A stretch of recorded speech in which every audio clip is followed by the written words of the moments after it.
We'll be driving down the state, yeah. Look around for the next crowd, yeah. Going our own way, trying to find a new route, yeah. We'll be going in circles, trying to find a way, searching for the things we do, yeah. Dropped out without a choice, yeah. Hair blown round to the window, singing stupid noise with you. I just wanna get to know ya. I wanna go far to the coast, yeah. I wanna drive fast to the ocean. I wanna know all of you. Growing old like a ghost, yeah. I wanna have kids of my own, yeah. Live a life till it's over, yeah. But until we do, it's sleeping soon.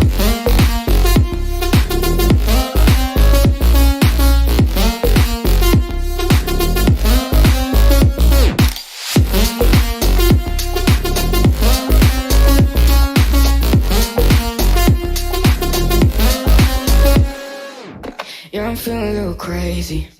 Sat at home being lazy. Wanna travel to the mighty, flying with you. Wanna take on the world and do.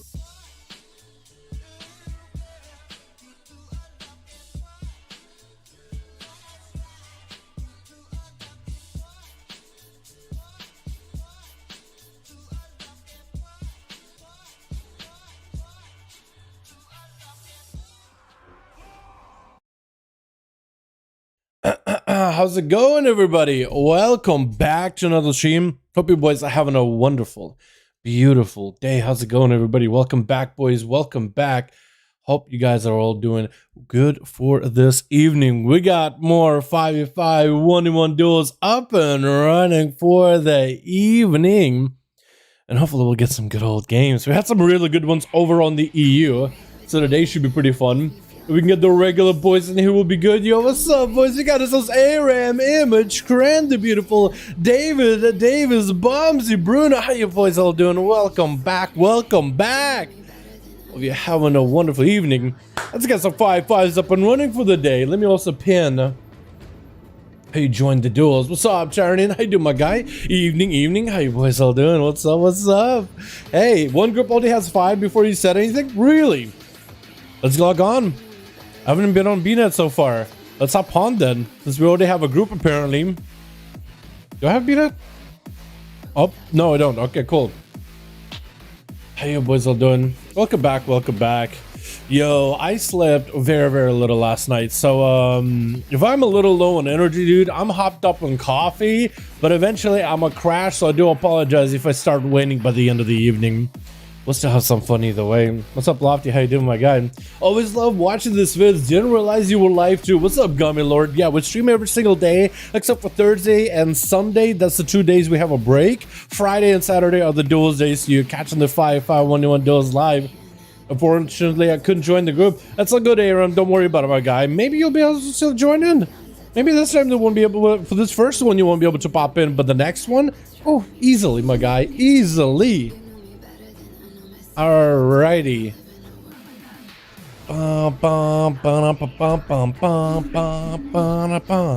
trying to figure out if I like this song. Is that part of the duels mix? Does it fit? Today's NA duels? Yep. Friday REU. If they're non-negotiable NA, if they're slow, we'll short to EU. Sometimes, yes. I do want to give NA opportunity. I do want to give the NA boys a good old try. But if for some reason we don't have enough groups, there's always opportunities. There's always options. Let's see. Do we got Chicago? Do we have good old chill pill skills? Mike, you making a group? Let's go, boys. As soon as you have 2 5-man groups, we'll pop on and game.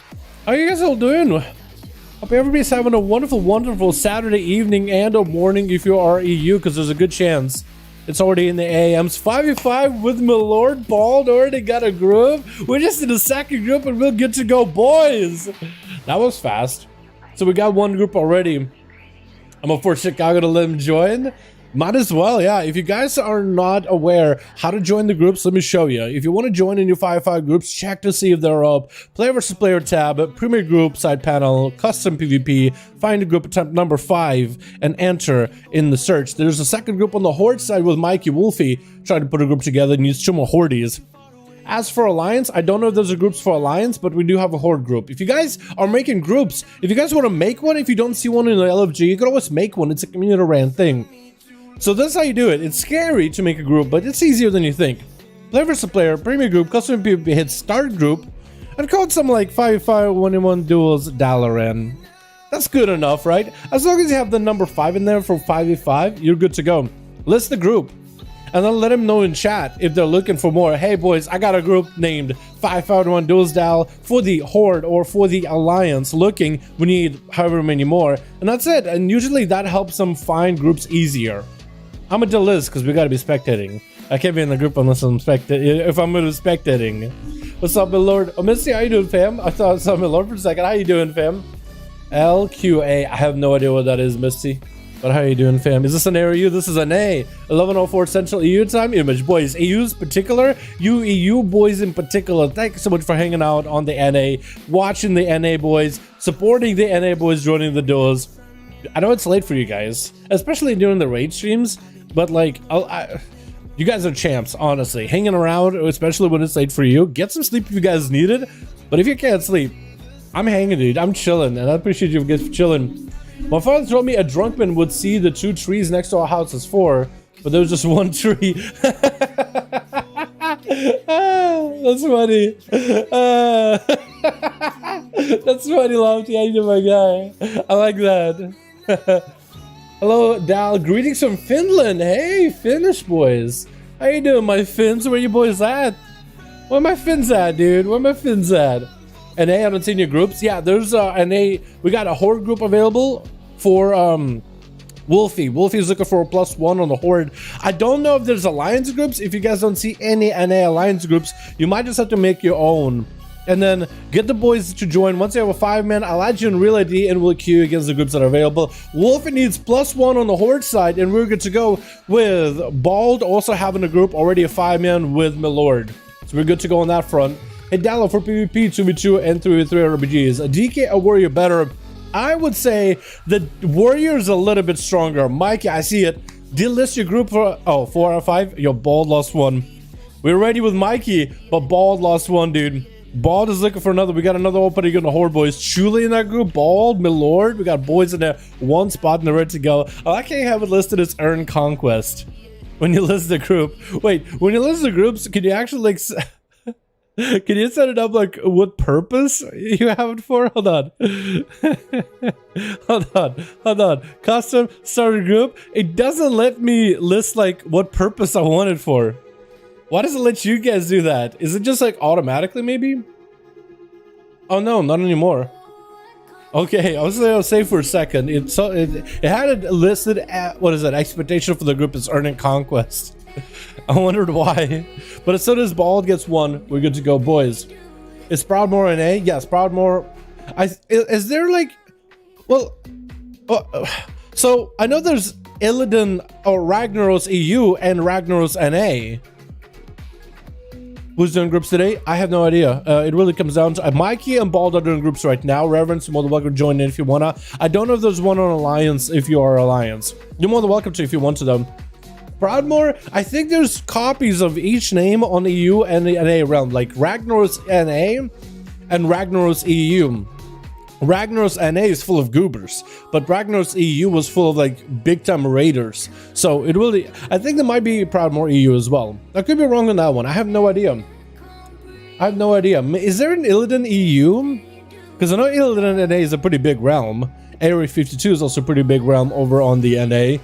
But on EU, you guys have Kazakh, you guys have Outland, you guys have... What is the one that Kaiser's on? It starts in S, I think. It says Silvermoon or something like that. And today, yep, I'm vegan. What's up, gaming? How you doing, my guy? Hope you're having a good one. For a 3-3 Frost, it might be better due to chill streak 3K. I think Arms Warrior with that big cleave is really strong. What's up, Prisma? How you doing, my man? Where my goofy goobers at? Yo, what's up, my guy? How you doing? Hope you're having a wonderful evening, Prisma. Hope you're having a wonderful time. Boys, if I end up slowing down in my speech, or if I end up like sounding funny today, I will be honest. I got a sore that formed at the back of my mouth, under my tongue, that's constantly hitting my teeth. So it happens like during winter, when it gets up close to winter, or when I'm about to get sick or something. It's just something I've always had since a kid, and I don't know why. They just kind of come and go, but they usually stay for like 2 weeks or so. So I have that sore at the back of my tongue, rubbing against my tooth, and that bitch hurts. So if I slow down, or if I sound funny, or if I slur my words, I apologize ahead of time. I was trying to work at a video this morning, or last night, I guess, and I was having to re-record parts over and over and over, just so I don't sound like I'm a dumbass. Big healing for you now? Yeah, I need that, dude. I need it. But I was re-recording parts last night for a video. It would have been a normal short video, and I was... First of all, I was trying to figure out my words, what I wanted to say, but also I was re-recording it, so then it's like, can I say that without sounding like I'm in pain, or without forgetting how to speak English? Because it sounded awful, dude. I was not happy with it. Looking for one person for Horde. Skills just did a +1 over in the Horde, boys. It's gonna be good to go. Hey, Dal, what do you think of Arcane Mage and M+? They're so fun. I love them. I love Arcane Mages. It's absolutely the most fun spec in my opinion. They're really good. How are they doing well? Are they pushing keys? I think Arcane is one of those specs that isn't played nearly as much as the other two specs, but it performs really well, like when pushing keys. Yeah, I mean, Arcane Mages have pushed to 28s. It's a perfectly fine spec. It's a strong spec. Most of them are gonna play Kyrian though. I tried non-Kyrian Arcane, and it works. I just don't think it works nearly as well. But yeah, it's okay. It's mostly okay. But I love Arcane Mage and Mythic Pluses. They're fun. Really good focus single target damage. Really good focus damage inside of Mythic Plus. You can focus up a lot of damage on a single mob, and you'll splash AoE. So it's really good. Arcane hit for 200k. Yeah, they can do a lot of damn. A ton of damn. I was hoping that maybe Arcane mages in 9.2, since we were told we'll be able to use double legendaries, I was kind of low-key hoping we'll be able to use, you know which Legos? This is what I was hoping. It didn't happen, but I still was hoping. It was going to be the mage Arcane Infinity for Arcane. Each time Arcane missiles hits an enemy, it stacks up to 18 times. So like what you're looking at, what 18 times 8? You're looking at what, at least 80 plus what, 100. Over 100% damage increase from your barrages once you fully stack it up to 18 stacks with Arcane Bombardment for 130 on top of it. That would have been insane. And imagine the Kyrian buff, Arcane power, all that. You would have hit the boss for 500,000 easily. That would have been hilariously big execute damn. But no. Instead, we're probably going to play, I think, Venthyr. I think Venthyr will be the Covenant to go to for single target. And maybe Necrolord for AoE. We'll see. We'll see, because I don't think Kyrian will be the go-to. But I could be wrong. Around 250? Yeah, it's a pretty up there number. Anybody seen DUEL making insane auto attack builds on Classic? I think I know what you're talking about, Rogue. Yeah, I think there is like a monk build where he's like a paladin with just Giga Haste, auto attacking people down in Classic at level 10.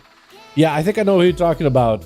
And then there was like a rogue with a bunch of haste and it's just like stabbing the hell out of a bunch of Draenei. He just went over to the TBC Draenei area. I think I know who you mean. I don't remember the name, channel name at all. Necro Frostmage, so fun. Yeah, I gotta give that a go in PvP, dude. That looks like a lot of fun. How do you get the big bursts as a Necrolord mage, like as a Frosty? How do you get the big one shots? That's what I want to know. Like what Vinruki did, like where you just got like a double Frostbolt proc. How do you get double Frostbolts? What do you do? Marvel or DC? Out of the two, honestly, I used to love Marvel. I haven't watched a Marvel movie in so long, dude. I feel like after Endgame, I just fell out of it. DC, I feel like DC has a good property, but the movies haven't been that amazing. Between the two, I like Iron Man a lot. I don't know why. Although Batman is kind of cool. You know, which kid didn't want to be Batman?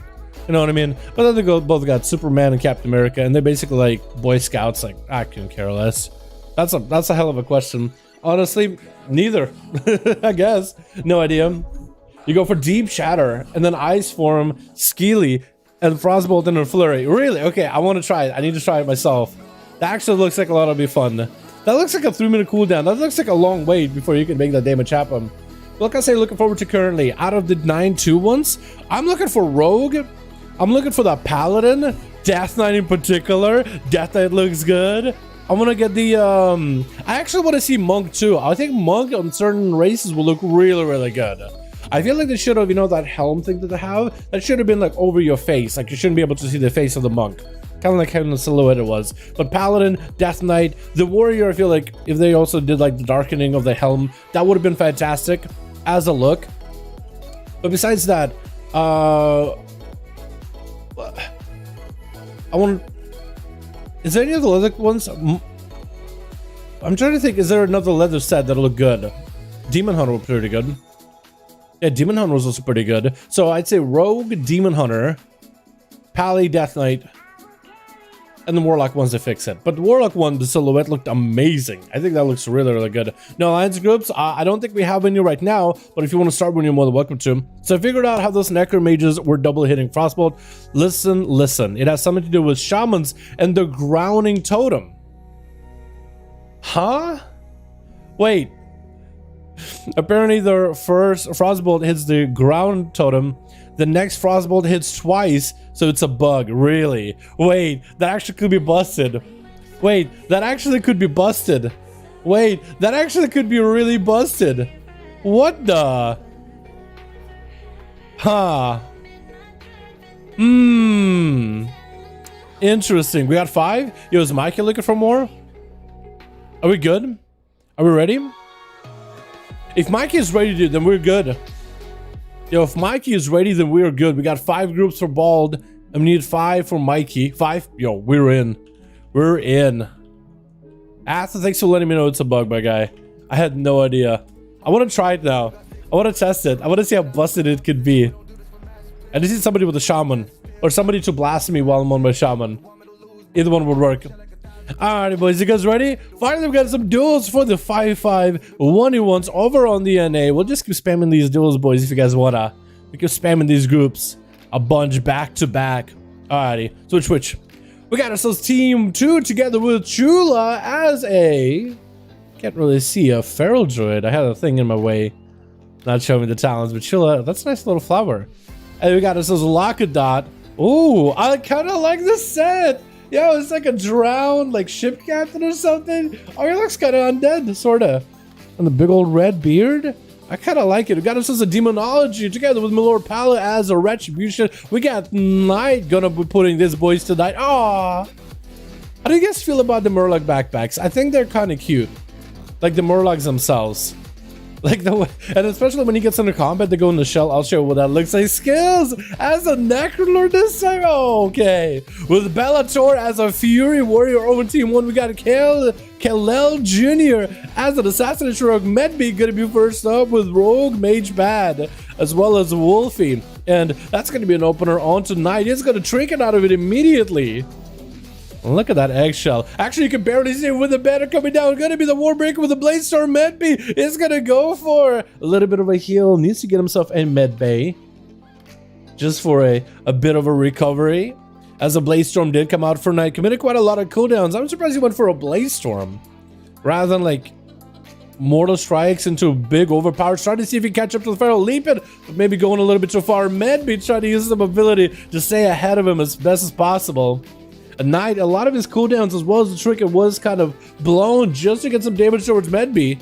Is gonna have to wait out until the opener. Is gonna be a big convoke out of the Feral. Do they get the big bites? Knight is able to stop it. Parry coming up. Maybe a little bit too early as Medbay is now gonna be able to maybe go for reset. Instead, actually just gonna try to see if he can get some bleeds on tonight. He got himself Thorns, gonna be a spell reflect for Knight really early. Try to go for a juke. Knight does not get juked at all. But he is bleeding out. He's not doing quite good. And that's going to be another reopener. Medbay with a bit of a bite to capitalize at the very end. Taking down the Warrior with Milord Pala up next. Dropping down Consecration is actually going to deny the Feral the opener from this angle. But if he walks too close, Medbay might be able to get a rake. Try to go in, but the Consecration gets him out. It's going to be Barskin up immediately before Milord Pala even does anything at all. Medbay just wanted to make sure he's safe. Extra careful. Got himself regrowth rolling really early on. And Milord Pala just waiting until Medbay. Barskin is down. Is going to land a Hodge. Wings might be gone. That's going to be mini trick and Medbay shifting out into the form. Actually, is your cat form the same as the Soul Shape form? That's actually, it is. It is. You're literally the same form as Soul Shape and the Feral. Convoke. Milord Pala trickets out of it. Quick rebuke to and the burst out of Medbay. And Medbay has mobility already ready to go with a quick root onto Milord Pala, going for a full reset. This man is ready for mobility immediately. As soon as that rebuke happened, he's out. Literally had his finger on the travel form with a leap immediately as soon as it gets interrupted. Literally committing like, okay, I'm gonna go for cooldowns. Definitely gonna be a trinket. I'm ready to just leap out of the way. With an opener onto Milord. Quick bash. But needs to build up a little bit of calm points for the bleeds. And he's playing 1 minute convoke because the 1 minute convoke will line up really well against Milord Pala's 2 minute trinket. Milord go for a bit of a slow, try to recover a little bit of health with Word of Glory's bites coming out from Medbay with the Feral Friends on top of it. Got Berserk active, so he's gonna put in a bit of pressure onto Milord with a lot of healing as he's generating calm points, landing finishers, generating calm points from his finishers, able to chain bites back to back, as well as maintain his rip. If he needs to, Milord Pala try to go in, win to that Consecration again, leaping in, big convoke coming down. Milord Pala with the Blessing Protection did not trust it, and that's going to be immediate cycling out of Medbay. Does Milord Pala have enough to an answer here? Looks like he's trying to see if he can slam into Medbay, but not enough damage. And Med should be able to get out of there.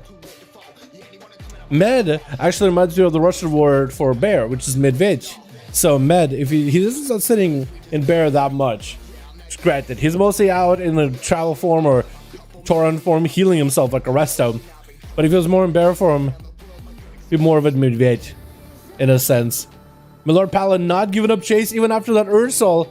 Hand of Freedom running, and that's going to be no juke for Med. It's going to get hit with a Hodge. Does Milord Pala have any damage? He has wings coming up very, very soon, but he's not going to be able to sync it up together with a Hodge. Barskin does get used for Med, as well as a Friends of Regen emergency healing. Going to be a main onto Milord Pala with a big old bite to follow. No convoke just yet. Milord Pala might be able to recover here. Shield Evaders to keep himself afloat. Might be looking at his health bar and thinking, you know what, I might be in a bit of trouble. Med trying not to make too far in order to maybe get a skull bash. Just landed onto Milord Pala, trying to see if he can bind through Shield Evaders. Milord Pala got wings available. Wants to make that shield pop. Is going to pop away from Medi though. And Med is going to get hit with a Hodge, has a Soul Shaper ready to go. The hammers are flying, my lord. Just needs to catch up to him somehow. Medi, though, got plenty of mobility, just looking to run away from those swings. The hammers still fly from my lord, trying to get slows around the corner onto Medi, but looks like Medi is going to close back in. Got himself thorns, bleeds are up into Milord Palace. Still wings blaring for Milord though. Quick maim, maybe with a convoke. Does he go for it? There goes the convoke. Milord has a trinket for this one. Quick rebuke, but Med isn't going anywhere this time around. He just continuing to sink in, bides back to back into Milord Palace. Got a Feral Frenzy, I think, onto Milord as well. Milord playing a more defensive without a Hodge, just looking for recovery, but the bides go back to back as soon as that happens. I think that was a sippy cup just now, so might have been able to just clear all the bleeds. It's going to be yet another Skull Bash. He needs to get himself heals. Not playing Kiri on Necrolord this time around, so he doesn't have the flush cut to give himself extra defenses, which might put him in a bad spot. Going to be Wings, Brock, Medi walking away from, maybe not. It looked like he was walking away from those. I think he wanted to leave a couple bleeds onto Milord Pal, and Milord just didn't have any damage to fall off from the Wings Proc. Hammer Justice, gonna be Bell for the Thorns, able to remove him. Hammers are flying, get himself final verdicts back to back, but Medi is gonna have himself emergency healing activated. We are hitting into that 6-minute mark, almost 5:30. With 4% dampening. Not going to be the biggest dampening just yet, but the healing that both of them are doing. Lord Pala, how he's surviving the bleeds with just raw word of glories. Medi with his Feral Frenzy, as well as the Rejuve of Swiftmans, everything he's doing right now. All those things are going to become less in value as we get into high dampening. Bubble coming out from Lord Pala, but he gets critical low. Hodge to Medi does have a Barski for him, but no wings to combo. And Medi is definitely going to have Trinket for the next real set of wings. And Lord Pala might be able to sync up a Hodge with those things, but Medi, I think, is in such a good spot right now. Thorns are up. Milord Pala can't remove him. Got himself a hand of freedom just to keep walking away from the Feral. Dropping down Consecration. Just jumping off the platform. Medi is running his tail, though. And that's going to be a wing sprout by Milord Pala. By the looks of it, Medi is going to back up out of there. Try to go for a Skull Bash, missing it. So Milord Pala could actually just heal right in front of his face. But better be careful for the next stun by Medi. Going to go for a Hodge. Wings a little bit late. Medi chooses to Trinket it either way. Not popping wall just yet, but did pop Trinket and is going to try to see if he get a reset. Milord Pala does not want to run throughout Ursos. It is going to yoink him back in. And Medi looking for that reset. Does he get it? Consecration is down. Is not going to be able to get a proper opener. Trying to go for a clone. Looks like he is going to be able to land it. Maybe gets a trick out of Milord. He doesn't. That is full wings, and Medi should be able to get himself a reset. Actually, denied by Milord. Looks like Medi was in combat for just a little bit too long. Milord jumping down for a moment, trying to get away from Medi. Doesn't want him re-stealthing, but also doesn't want the Feral next to him either. 7 minutes into this duel, Medi walking away the other direction, away from Consecration, leaping onto Milord Pala with the opener. Does he go for the big convoke? He looks like he's not going to go for it just yet. Just going to activate a Feral Frenzy to get himself back-to-back bites. Just give himself a little bit more energy to make those bites really hurt. Milord Pala landing a Hammer Justice on the Medi. Again, more of a defensive play than anything, as Milord looking for a bit of a reset. But Medi is not giving him a lot of opportunity. He's just on him like glue. The whole time Milord has been trying to find a way to shake off this Feral. Got himself a bunch of hammers thrown in. Medi is going to go for a bit of a reheal, seeing the procs come out, but he is perfectly safe. So there's no wings, no other combos to come up with from here. Milord Pala does have wings that's going to activate next time he gets in combat with Medi, so he maybe could make something work off the wings proc and a Hodge. He is glowing with light. He's about to burst with wings, and he just needs a melee auto attack on the Medi. If he can survive this convoke burst, he's going to be able to do so. Trinket, Hand of Freedom. Looks like he maybe lost his proc for wings. Did he lose his proc for wings just now? Or was I thinking about a different thing? Is that a different effect where he glows like that? I was pretty sure he's about to get wings randomly. Milord Pala sitting out in the open. Not a lot of health left. Blessing of Protection is the only bastion defense he's got. No wings for a bit. Trying to see if he can belve the Thorns. It's going to be a Cyclone, as Medi denied any kind of healing from Milord Pala while Blessing of Protection is up. And that's only Shield of Vengeance for him. Going to be a reopener, but Medi has to trick it back up, but so does Milord with his wings. Biting through the Shield of Vengeance. Milord having to go for wings. It's going to go defensive more than anything. Wings, a Blessing of Protection, everything being activated here. Hodge to Medi. Medi has a wall rolling here ahead of time. Maybe Milord Pala can get a big proc either way. He's not playing Seraphim. He's not playing Final Verdict or Final Rack. He's not playing either one of those things to really combine burst damage to Medi. But Medi is still treating that wings as the biggest button either way. Lord Pallet chucking out hammers is getting a bit of recovery as we get into that 9-minute mark. 24% dampener. Medi cannot really get a proper opener. Thorns is going to be on him. No bell for Milord Pala. Better be careful and measure with his abilities not to hurt himself. Hodge, but that's going to be a trinket for Medi. And Milord Pala is super low. I think it's going to be over. Big old bite of the Feral taking him out with another Feral Chilla. Going to be up next. Convocan's going to be Medi. Not setting himself for too long at all. Going to be a trinket for Chilla, but eats a root right after. Got himself full berserk. Needs to catch up to Medi. Medi goes for the big old juke, but he does eat a bite. He does get a bite on his hind legs for a second, or hind paws. And is looking for a bit of a reset, looking for a pause himself. Gonna be that soul shape after the soul shape. It's just two animals chasing each other, bashed by Chula, trying to make some damage happen with the bites back to back. Medi is still under a ton of pressure, trying to go for a war stomp, hasn't done it yet. I think he wants to go for a war stomp, maybe Cyclone on Chula. Chula does not have a trinket. Gonna be the maim. Do they have a convoke? Chula might be in trouble if that's a big old convoke. Big bites, it does end up getting taken out with some healing on top of that convoke. With Lakadad gonna be up next, charging in as the Demonologist, setting up a circle. Demonology with Succubus.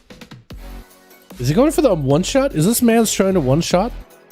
He's probably playing from the Shadows build. I think it's from the Shadows, where the Succubus amps up your Shadow Flame damage, which is Shadow and Fire damage.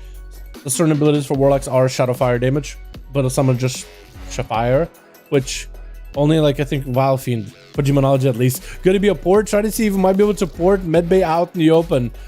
What is a talent with a port? I don't see Warlocks use that much, but it can be pretty good if you're trying to reposition the enemy, like eat him behind a corner or something. Or what was fun is if you can make those gates like off the side of a platform, like think Eye of the Storm where the flag is, you could put it on the side with the eyeball, and where you could put it is kind of like off the edge where if you port somebody there, they just fall down. They fixed that. But it was kind of cool that you could do that. It's like a knockback in the sets. Convoke the Spirits, going to be a trinket for Locke. With Decimate Bolt getting set up on Medbay. Wants to go for the biggest damage. Trying to summon up a Tyrant. He's going in for the big all-in. It's going to be Demon Doggers to debuff him. Just needs to get a couple of those Demon Bolts in. The bets are going to be around the corner, putting him out in combat, keeping him in combat if anything. Barkset is up. Shadow Fear around the corner. Does he get a line of sight? One Demon Bolt. Does a bit of damage. Does he have the other two to do the most damage? Succubus CC, do you have the good setup? Demon Doggers are up, maybe Instant Cast, there's gonna be Demon Bolt, maybe a second one right. Oh man, he's super low in health, but looks like he does recover. Lakadot needs to be able to get himself the biggest buffs available, the most procs put together in order to get a one-shot rolling. But even then, the damage is pretty good. Try to see if you might be able to port the Feral up. I feel like you should be able to port yourself with that as well. Or you should be able to port your allies with it. How cool would that be if you could port your allies there? So like, let's say your ally gets locked down with a rogue smoke bomb, you just put it down and you port your ally away from the rogue. That could be pretty cool. Put him behind a pillar. That'd be kind of neat. It'd be useful. Medi is in a re-stealth, landing their opener onto Lokadot with a Convoke. No Succubus CC, since you are in cat form. Lokadot does get himself a Mortal. Quick interrupt onto the Fear with a Skull Bash as Hanagal Dons are coming out. Gonna get the chain onto Medi, and Medi as he gets out of cat form for a second is gonna get locked out in a Succubus CC, pre-walling this damage. And still gonna be Demon Bolts flying for Lokadot as he continues to make damage happen. Is gonna get himself a port with a gateway across. Medi looking for a bit of a reset. The Demon Doggers do join in. They are going to debuff it so he takes more shadow damage. Trying to go for a stun around the corner. Tyrant is getting summoned up. Lokadot just needs to sink in some more Demon Bolts into Medbay. If he's able to recover and able to catch up to him. Trying to go for a stun from afar, but Medbay trying to avoid this damage altogether. I guess this man knows how Warlock plays it. Lokadot just needs himself a little bit more pets, just a bit more damage. Medbay is going to go for a soul shape, just not even letting the Warlock get any instance. Gonna be the badge traded. Demon Doggers do join in. Demon Bolts are flying. I don't know if they have the biggest damage, but that would definitely crit. That was a ton of damage with that one. Lokadot trying to see if he can port Medbay up, and it's actually going to be able to do so. Medbay actually taking the port, just use it as part of mobility. He actually is taking the port as part of mobility. That is hilarious. Lokadot though, continuing to tussle. He got himself wall available super soon. Might be able to utilize it to deal with Medbay. Needs another setup. Medbay is kind of low on health, and the demons are continuing to keep him in combat, so he's unable to get a reset. If you can only go for a full decimated bolt on the Medbay while he's low, he will be in a great spot. Gonna be that Convoke. Kid doesn't have an answer for it. Most likely gonna be a bitten up, and maybe Mortal Coil. Does he have one? He needs someone to heal. Mortal Coil came out at the last second. I would have given him a heal, but he does die out to the dots. Does bleed out at the end with skills approaching. Medbay up next. This Pharaoh so far has been rampaging through this arena. I was thinking Lokodot was going to be the man to be able to take him out. Looks like Skills will be the last one left over on the team 2. Trying to see if he might be able to tussle with the Pharaoh. As maybe he gets in the reset, and Skills basically did give him a full honor duel, let him get a full reset. Gonna be that opener by the Pharaoh. No Convoke just yet. Actually, I think Convoke might be still on cooldown. It's a minute CD, so you think it's up like all the time compared to the 2-minute CD. But he does have a CD. Gonna be a full refresh cap for Skills, just to make sure that he's ready to fight Medby. He has parry, he has everything. Medby down on Trinket, down on wall. So for Skills, it's going to be down to pick it up the eye. But it's actually going to be Medby getting the opener before he even picks it up. Skills trinketing out of it. Full avatar. Everything's going to use with the war banner. Might actually be able to stay on Medby. Try to see if he can Bladestorm through the Ursals. Looks like the Ursals still yoinks you in. Even in Bladestorm? Is that a thing? Leaping in towards Medby. Needs to keep him in combat somehow. The Pharaoh does almost catch in a reset. I think he might have got a restealth for a second. Barskit is up. As Skills try to catch him. Thorns is going to hurt Skills for quite a bit. Gonna use a shackles malediction, but a bash out of Medby. Does he have the big go? He has the big bite ready. And that's gonna go for a root, a bit of a reset. I think he's just gonna bleed up Skills and then go for a full reset stun into a Convoke. I think he's just gonna try to finish off as clean as he can. Because it is a worry. If you do let him ramp up, if you do let him get some overpowers and mortal strikes, like that could be a ton of damn. Skills also is sitting in defense stance, does not have a trinket anymore. Medby needs to make sure there's a good opener. Does get a rake opener. Just going in for a bit of dots. Looks like he's just gonna go for full roots. Goes the parry out of Skills. Medby just needs to get himself a full bash into a Convoke, every cooldown used. And now that he'll be in a good spot. Just looking for a complete reset as Skills does go for a commanding shout. Medby is gonna catch him with. At this point, you're just trolling the guy. At this point, you're just messing with him. At this point, I don't know if that's necessary. Thorns is up, get him so a big old bite. Maybe does end up taking him out. Damn. Alrighty, boys, let's get another open running. The Pharaoh 1v5 to start the day off. That's how we start. That is how we start the duel for the day. Chomped? Yeah, honestly. Everybody else in that team got chomped up. I'm not going to get a bites on allies. I'm just going to drop group and factions literally beyond dead. Really? Where's Shilpos at? What's Seaverk at? That's what we need. Where's Chicago at? Let me see. How many of these do we have on an A? Do we have 160? 170. Wait. Oh, 168. There we are. Still 5. Mikey is there. Bald, are you there, my guy? Tamjin, my man. Sup, everyone. Sup, doll. GL to everyone. How you doing, my dude? What's up, down? What's up, down, Joe? Let everybody welcome. We get us. Hashtag 7 Tamjin in the chat, showing appreciation for wonderful dono, boys. Hashtag Tamjin in chat with a wonderful $3 dono, my guy. Thank you so much, my man. Chicago's asleep, really? Was Chicago up last night? Wait, didn't somebody say something about Chicago yesterday? I think they did, didn't they not? There's a link to the front podcast. After them watch him go necro and we're blown to death. Okay, Zilia. Yeah, I'll peep it. I mean, Atho. I'll peep the Zilia clip. Because I'm interested, I want to give it a go. Where are those like buttons pressed? Yo, press the like buttons down, boys. Keep the like buttons pressed at all times. Sorry about that. Chicago would need to be in there, so would Seabark. Yeah, Seabark, where is that boy at? I think Seabark might be actually taking a bit of a break until like 9.2 stuff. Or maybe until later in 9.15. Alrighty, Bald, let me know if you have a group, or Milord, if you're taking over for the group, let me know, boys, and we'll be good to go for another one. That was a good one.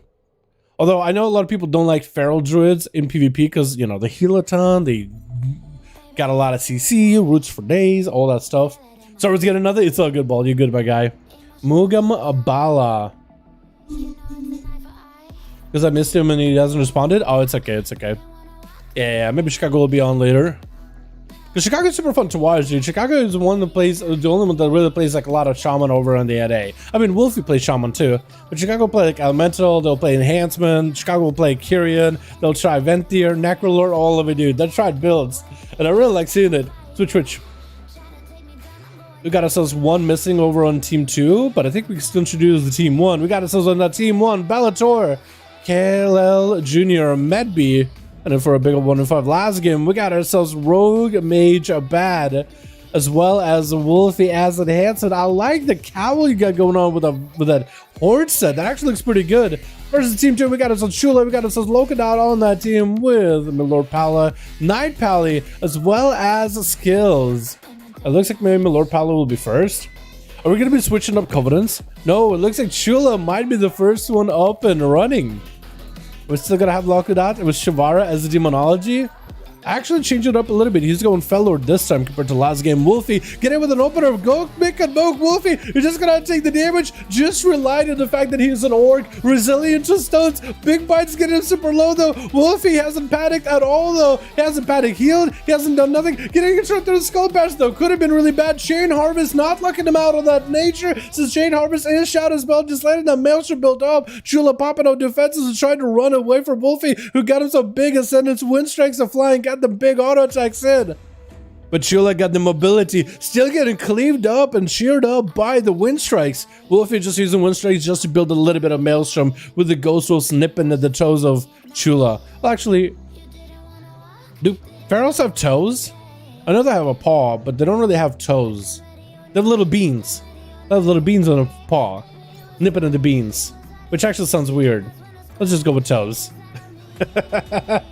Chula looking for a reset. That elemental is he's just there mildly tapping Chula on the back, even though he looks like his rock hands are just crashing down on Chula. He's just tapping him. He's like, hey, I'm still around, I'm still there. Because he doesn't hurt for anything. Gonna be a stun by Wolfie. Does he get the big procs on Chula? Chula locked down for a second, doesn't have a bar for this.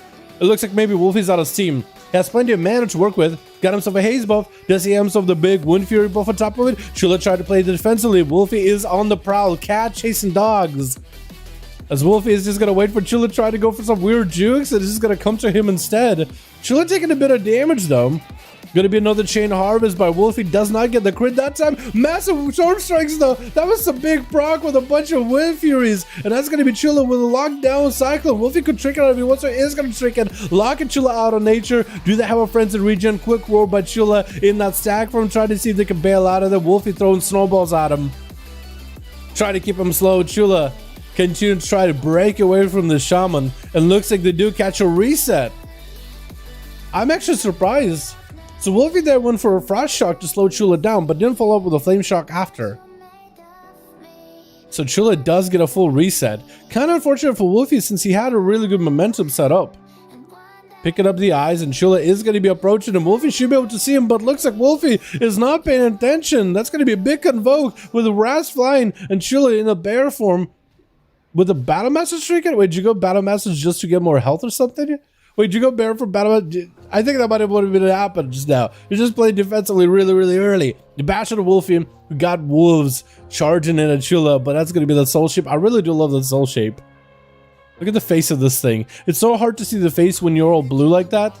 But when you look at the face of these things, they just look so dopey. For one reason or another. Those things were added in Wrath, weren't they? Is that a unique model? Or is it just like a yak model, basically? Or the same model as a yak from Mr. Pandarium? I feel like I've never done a quest with those things ever. I know they exist, but they never like brought those things back ever. Chula looking for a full reset. Eyes are picked up by Wolfie. Does he catch the feral? Looks like he is unable to sniff him out. He just has the wolf form. He doesn't have the wolf senses just yet. As Chula looking for a bit of a reset. Wolfie mounted up, getting leapt on. Should realize that there's a feral right behind him. Maybe could have turned around and hit him with a crash landing. Big convoke out of Chula. It's going to be Wolfie getting kind of low. Popping off wall here really early. Sunder onto Chula. No stun to follow. Just looking for that Maelstrom recovery. He does have a wall rolling. It's going to land that stun totem a little bit later onto Chula. Chula has plenty of defenses to work with.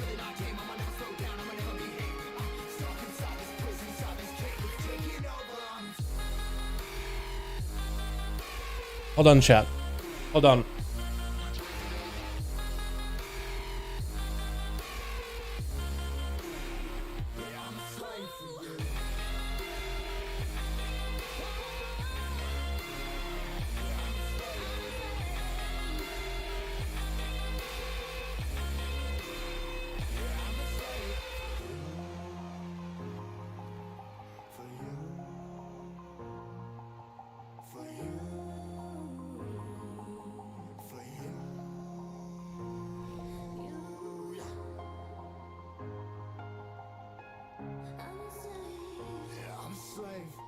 Sorry about that, chat. I actually have no idea what happened. Is it still Chula and Wolfie fighting each other? Oh, Wolfie DC'd. That's a big unfortunate. Yeah, sorry about that. I had to get up to see what's going on. And I smelled fire or something burning. So I was just trying to make sure my house is not burning down. I don't think there's a fire. I think there's just a guy in my house fixing AC. So, yeah. We're just gonna hope for the best. Cross our fingers, hope the house isn't burning down. Chula, Wolfie DC'd? Oh, super unfortunate. That is super unfortunate. Looks like maybe they'll need to send Rogue Mage bad. It looks like Chula wasn't even trying to kill Wolfie. He was just kind of trying to have a one-on-one duel. Holy moly. Yeah, I just smelled it out of nowhere. But I think there's a guy just in my house trying to fix AC. Take care. Of course, yeah, I think I'm good. I just want to make sure I'm safe. Because it just came out of nowhere. Chula getting hit with the AoEs. Actually laying the stun onto Rogue Mage. It's going to be a trinket out of the Rogue. The big bite still came through with that Convoke. As they go for a bit of a reset. Shadow Strikes flying, and Chula just getting blasted with the Eviscerates back-to-back. Rogue Mage used to get the Kyrian Burst to really pop off. Trying to lock down Chula is going to be a bit of a frenzy region with healing. But it looks like Rogue Mage just continues to sink and Eviscerates back-to-back, but it's just unable to take Chula out. Is going to go for the good old blind strat with the sap. Resetting him completely. Feral's being on fire? Yeah, it's just Feral's on fire, boys. That's all it is. Yeah. Sab by Rogue Mage with a cheap shot on Chula, but it's actually fully DR. Chula's still super low. Marfinez has the Eviscerate ready. He wants to use it as soon as possible. And Rogue Mage is just couldn't quite finish it. That roar. Chula didn't have any dots in him at all. It was actually a full CC. And just nothing came of it. Oh my goodness. That was actually so close. Actually so close. But it looks like Chula does get to survive. Do you pick up eyes? I think he might have. I think he did pick up eyes. He should be able to see the Rogue Mage if he swings around the corner. Sab comes out by Rogue Mage bad. And should be able to have himself a go. If he has the full Kyrian setup. Sap again onto Chula. Barksian really early, so Rogue Mage is actually going to go for a bit of a reset. I think Chula was expecting for the road to open after that Sap. That's maybe a little bit early. Too much of a preemptive Barkskin. But he's going to go for a bit of a reset. Chula is going to have to wait for the Rogue. Picking up another set of eyes. Is Rogue Mage literally going to wait for cooldowns? Oh, he's got a baby Murloc on his back. Look at it. He got a baby with him. Why are you bringing a baby to a fight? Put that Murloc baby down. Just go fight Chula. Well, looks like he's going for a bit of a reset. I think he's waiting for maybe his trinket, maybe evasion. So maybe he's just waiting until he got some defenses ready. In case things go south. Chula trinkets out of it immediately as it's going to be a re-cheap shot by Rogue Mage into a kidney shot, rotated OCC into an evasion as Chula tried to counter damage, and looks like the Kyrian Eviscerates are popping up. They're getting a bit of damage out. Chula does have a frenzied regen for this. With the Shackles of Malediction right after, Chula landing a Maim Convoke, going to be trinket. Chula is super low. Does the Rogue finally have it? He just did one more global. Chula had no health. Blind. He literally could sneeze at him. He got him in such a good spot. Is he just going to backstab him? He is going to backstab him. He's just going to shiv him in the back as he turned around. Oh my goodness. That actually was pretty close for that Rogue. I was thinking like after the first opener the Rogue did, my thoughts were, how is this Feral not dead? You sunk everything into him. And it's like, maybe this Rogue is just a little bit undergeared. But it's just such a close back and forth. Rogue Mage continued to run though. There's Lokadot after him. I like how this guy's name is Rogue Mage and this guy's Lokadot. Literally put their classes in the name. I should have named my character instead of Dalaran XP. It should have been Dalaran the Rogue. Or Dal Rogue. At least for my alts, like for my mages, it's Dal Wizard. Paladin is a Dal Pal. I guess I do the same thing, don't I? Gonna be Demon Bolts flying. Rogue Mage just isn't seeing the biggest Demon Bolts flying after him, though. Fel Lord joined the fight. Decimated Bolt gonna be big and powered into a second. Oh! Look at that! Send the Decimating Bolt with a Succubus, and he just got smacked by Decimating Bolt for free. Gonna be a stun around the corner. Belchor isn't getting hit by it. Lokadot is definitely gonna have to get a Tyrant up and running. Getting interrupted. Needs to get himself a Tyrant whenever possible, just to max out the damage. He has the biggest go possible here. Fleshcraft is gonna be up. No more intro by Bellator. Just going in for as much healing as possible. Actually going in for healing buttons really early on. Tyrant is going to join the fight. Look at that. He's going to knock down for a second. Could be in a bad spot. Lower Bellator does ramp up the damage though. I honestly thought that was going to be the duel where the Warlock had a perfect setup and was going to go for the biggest amount of damage he could. The biggest setup in the world. But Bellator does get the knockdown, does get to slam him out of the park. Milord Pal is going to be up next. We hit on the 10-minute mark, 31% dampener. What's up, Chiv? Yeah, more than welcome to my guy. More than welcome to make groups of duels. Bellator with a reflection in case Milord Pala goes for a hodge. Actually, it looks like the warrior just shredding right through Milord Pala. Hammer of Justice is going to set him up in a bad way. It's going to be a trick of fear, and that's going to be triggered by Milord Pala as well. Bellator needs to catch up on a little bit of healing without forcing damage out of that shield of vengeance. He's really playing with fire right now. It looks like Milord does get that shield to pop, slamming down that final wreck onto the warrior. With Kal-El Jr. gonna be up next as a Necrolord Assassination Rogue. Wings are rolling from Milord Pala, getting hit with a sap and a cheap shot opener, just getting the base dots onto Milord Pala, just letting the poison squirt through his weights. It's gonna be sipping up immediately. So Kal-El is gonna lose out on that energy. He needs the blades back up on this target that is poisoned. But Milord Pala is just continuously cleansing everything. He just tried to disrupt this rogue's opener as best as possible. Maybe should have waited with a sippy cup after the rogue presses Vendetta. I guess he has bubble or bob for it, doesn't he? Kal-El tried to get the bleeds back up, tried to get the damage back up. It looks like his sustained damage is actually starting to work, but Milord Pala getting hit with his bleeds, poison hits, poison stabs, normal stabs. It's a lot of abilities that can build up the proc for wings. Going to be a camera or kidney shot. I was going to say Hammer of Justice. Kal-El with advantage to reset. And Milord Pala looking for a bit of a flash of lights to guide him back into health. Consecration on the ground. It's going to be able to attack the Kevin Slime. Going to be a Garrod opener by Kal-El. Trying to keep the pressure onto Milord Pala. Going to be big slams coming out by the Paladin onto the Rogue. Cloak Shot is with a Vendetta as Milord Pala does not have any way to deal with. The Rogue has no health whatsoever. Does get the whole dots under Milord Pala, but the Paladin should be able to make a quick recovery. Actually, those dots are pretty brutal. Yo, imagine those dots with the new rogue tier. What is it? Whatever tier we're going to be getting in 9.2. The tier set with the Shiv makes your bleeds more likely to crit, like 25% chance. And with the Vendetta, all your dots stick faster. That could be really deadly. Medbay looks like he's the last one over on Team 1. As Milord Pally still has Night Pally back there as well as skills. So he actually has to seal a full team. And it looks like Medbay wants to get Milord Pally a full honor duel at the very least. Is letting himself get a full reset. Medbay gonna slam with the Hammer of Justice. Is gonna leap in onto Milord Pala. Milord only has a blessing of protection to his name. As the only big defensive. Trinket is available too. He's gonna let Convoke Spirits do the damage, but he's not gonna Trinket it. Shield of Vengeance to follow up. Maybe he could make the dots and Shield of Vengeance pop off on a Medbay. Only thing Medbay has is a Bark Skin, but it looks like it's gonna be enough to keep himself healthy and alive as Milord Pala unleashes damage. Does not get the Curium proc he was looking for with the Divine Toll. But he's getting judgments back to back onto Medbay, tossing out more hammers, trying to keep that range damage rolling with the last verdicts. And he definitely has a little bit extra reach on those things. Going to be a remain by Medbay, looking to get bleeds and a big old bite into Milord Pala. Trying to see if he can force out a blessing of protection out of him. We are at 13 minutes into 49% dampener. Trinket with a skull bash. Milord Pala might be in a bad spot. Does Medbay have big damage? Blessing of protection comes out. Medbay looking for a cyclone. Is going to get interrupted immediately by Milord Pala. And Medbay could actually just convoke him without any CC issues. Like, he wouldn't be able to interrupt it. You could literally just convoke it to his face. Bash, and maybe you're going to be back-to-back bites. No convoke just yet. He's going to build up for another bite with Feral Frenzy. Milord does choose to trinket that stun towards the tail end, but decides, you know what, I need a Wake of Ashes and heal. Anything to help me survive.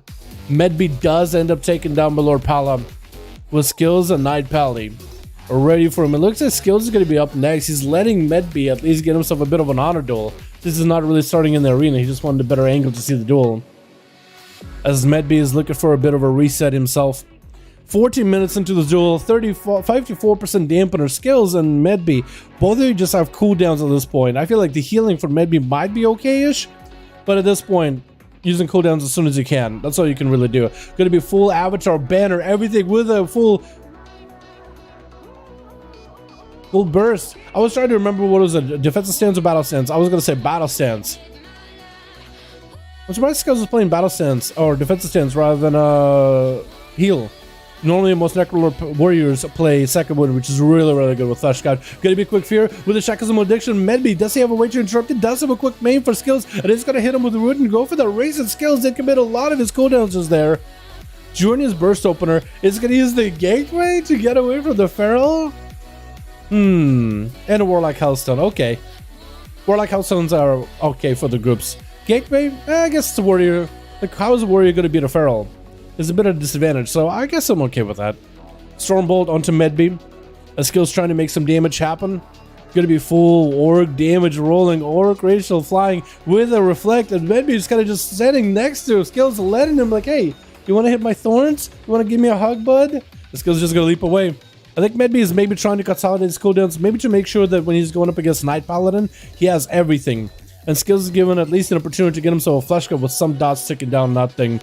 Opener by Medbay. No Convoke just yet. Just trying to go for the least amount of damage, least amount of resources spent. Trying to fight skills. Gonna be the Ursula skills. Cannot get out of the Ursulas. Trying to go for a charge. Cannot connect. And Medbay, yep, he's just trying to prolong the game. I think he's letting the games go into that dampener. Maybe trying to make sure the cooldowns are there to fight against Pally, because he'll need to get a bubble out of him. You'll need to get a bop out of him, and you'll need to make sure that he has everything ready for it. Feral Frenzy onto skills is going to get a dots up and running with a root. Again, just trying to let him bleed out skills. This is an opportunity to punish Medbay. Oh my goodness, Medbay took so much damage from that charge there. And skills had himself quite a bit of damage rolling altogether, but Medbay should be able to take him out in just a couple of globals. Does get the bite of Knight Paladin. This is the opportunity, Knight Pally. I'm actually going to give Medbay an opportunity instead to get himself a full reset. Not bad at all. Knight Pally being that honorable Paladin, slowly waddling towards Medbay. Are you a Necrolord? Is he a Necrolord? He has like a green glow around him. Knight Pally. Oh, you are a Necrolord. I literally couldn't see it, but you are. So that's going to give you that big old defensive. Going to be covered with spirits. Busted through the Necrolord. Oh my goodness, Knight Paladin. Knight Pally, no. Oh no. That was unfortunate, boys. Super, super unfortunate. All right, let's get another open running. Should we get a group? Everyone? Hey, Doc, can you make a group? Yeah, you're more than welcome to. I have a group ready? Yo, let's go, boys. Yo, Shiv, Ragnaros? Yo, I can do it. I'm down. All right, who has a group? Bald or Mikey? Which one of you guys wants to go up against Shiv? Because we got a new group, boys. Hell yeah.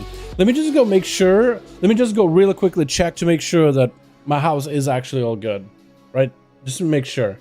Be right back, because it literally earlier I had to step away from the duel because it smelled like someone was on fire. So I'm pretty sure it's just the guy fixing AC. Let me just be real back, boys, real quickly, and Shib will get you up and running against Bald or Mikey, which I guess Mikey, since he's ready. Be right back.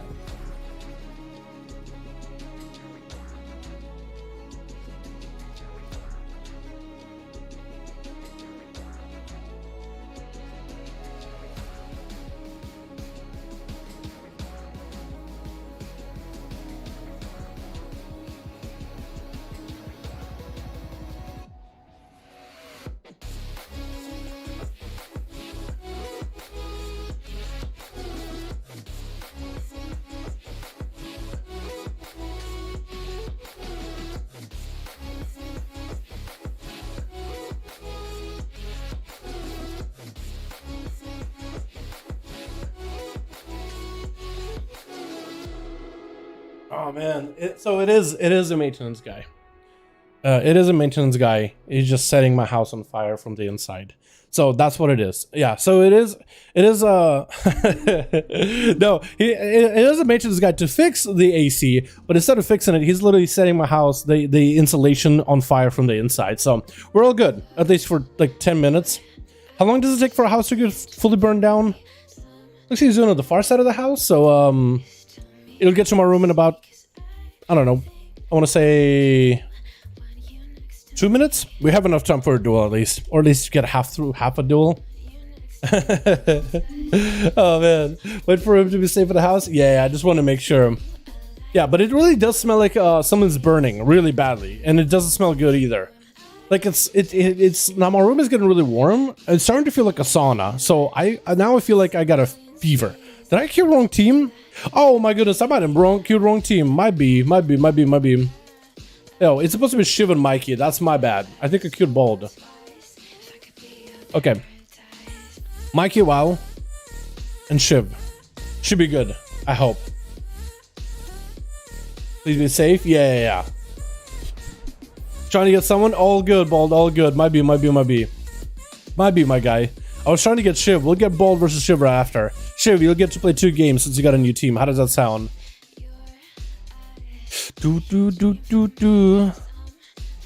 And hopefully I saved that one. I think I did. Yeah, I mean, imagine like you're just streaming, having a good time, everything is fine, and then all of a sudden you just smell something burning. Immediately, I panicked. I was like, wait, there's something really, really bad. So I went out of my room, my twin walks out of his room, well, like, what the fuck is going on? And then I'm like, I guess nothing's on fire, but there's definitely a burning smell. So then he was like, okay, I'm gonna check. So I went back to stream. And I checked out, yeah, I got a guy. So let's see what happens. Maybe, hopefully it'll quiet down a little and become cold in my room again. I hate the heat. Twitch. We got ourselves Cavaliers over on the team too as Unholy Death Knight. We got ourselves Hardy as a Fury Warrior with Shiv as a Rogue. We got ourselves Sozan as a Shadow Priest and Oxygen. Oxygen? How do you even say the A and E like that? What is that? I guess Oxygen. As a Fire Mage, Cavalier is going to be first up versus Medby. Maybe only hitting him with a stun and with a ruin, but it's actually going to be a stun by the pet around the corner. The Skulker reaches out and around the corner just to get some shots over at Medby. It's going to be the Ursos. That's not an AMS, but I was a Death's Advance. Medby actually getting hit with quite a bit of damage out of Cavaliers. Getting interrupted on the Cyclone as Cavaliers just cavalierly walking at Medby. Got himself the grippy hand to be able to grip him back and forth. Maybe has a normal grip available soon. Just used to get in line inside of Medby to get yoinked back in on the bear. Still unable to. Finally, Medby with the Thorns finds a breakaway from Cavaliers for a second as the Fleshcraft take a little bit of damage from the punctures of the Thorns. And looks like Cavaliers is going to kind of... Is he trying to pull the pet back? Looks like the pet is trying to figure out how to get to Medby. Walking up and just punching him and kicking him. He's just kicking him. Maim onto Cavaliers. The pet does absorb some of that damage, I believe, whenever you have a pet class with a big old convoke like that. Sometimes the pets can need those bites and need those bleeds, and it looks like Medby is actually building some damage onto this pet stun as Cavaliers trying to go for maybe full Army of the Dead, trying to build up for resources. That is going to be the mages, but instead of Army of the Dead, instead he's playing a playstyle where I guess he does damage to Medby with a dot, and as long as Medby has a heal on him, which is healing over time, that dot is going to continue to stay on him, right? Is that what he's going for? It's like an Apocalypse transforming talent that puts a debuff on the enemy. But maybe Medby, this way he maybe decided to remove any kind of rejuves, just let the dot fall off. Because somebody was doing damage to him, and a lot of damage on top of it. I know there was a Mages to the Dead attacking him too. But Cavaliers does have to go for a bit of reset. Maybe he can get himself a Flesh Cut up and running. Medby already stalking the prey, hanging out next to him in case there's a Flesh Cut. Is going to see it. Does he get the opener? Looks like he's just going to let him get the full Flesh Cut off. Maybe Medby's waiting for some cooldowns. Was waiting for that better timing. Got himself Convoke as Cavaliers dismounts. The pets get close and the pets do eat some of that Convoke damage. Cavaliers Convoke does not really hold. Fleshcap does not hold long at all. It's going to be yet another Apocalypse on Medby as he got Thorns as well as a wall run, and Cavaliers not using defenses just yet. Setting Medby while in midair. It's going to be a pretty cool looking Strangulate. Got himself the pet empowered. Medby taking a bit of damage, but got himself a healing over time. And I really got to see what is that transforming Apocalypse talent, because Cavaliers had Apocalypse back up already. Look at that. Apoc is back up again. Is able to summon Mages of the Dead a couple of times in a row. He does sacrifice his pet for another resummon. It's going to be Apocalypse on the Medby, which I think is the damage over time spell, right? So Medby, as long as he doesn't heal, then he's okay. Going to be the grippy hand. Cavaliers trying to get the grips, but doesn't get the grips on Medby at all. He's just gripping back in. What is the grippy hand doing? Dude, the procs for the grippy hand, the A-bomb limbs sometimes seem like they're just constantly gripping. And other times for Cavaliers, it seems like it's just once in a blue moon. Like it's a little bit inconsistent. Maybe there's like a weird tick rate for it. Maybe it ticks the damage when he doesn't have the line inside of Medby. Could be wrong. But Cavaliers with the AMS trying to deal with the damage over time for Medby a little bit. Continues to hit him with Apox though. Whatever damage that does. It looks like Medby's health does drop down sometimes randomly, which I think is what the Apoc damage is, like percentage damage. But that's going to be the pet sacrifice for Cavaliers. Sacrifice pet a couple of times now to resummon it to get himself a bit of a fresh heal. And where's the Skulker? The Skulker keeps kind of being way out in the open shooting arrows. Going to be IBF as it interrupts Medbee, summoning up another Mages of the Dead. With the APOG damage, Medbee tried to heal through as best as possible. Still continue just to rot down to something.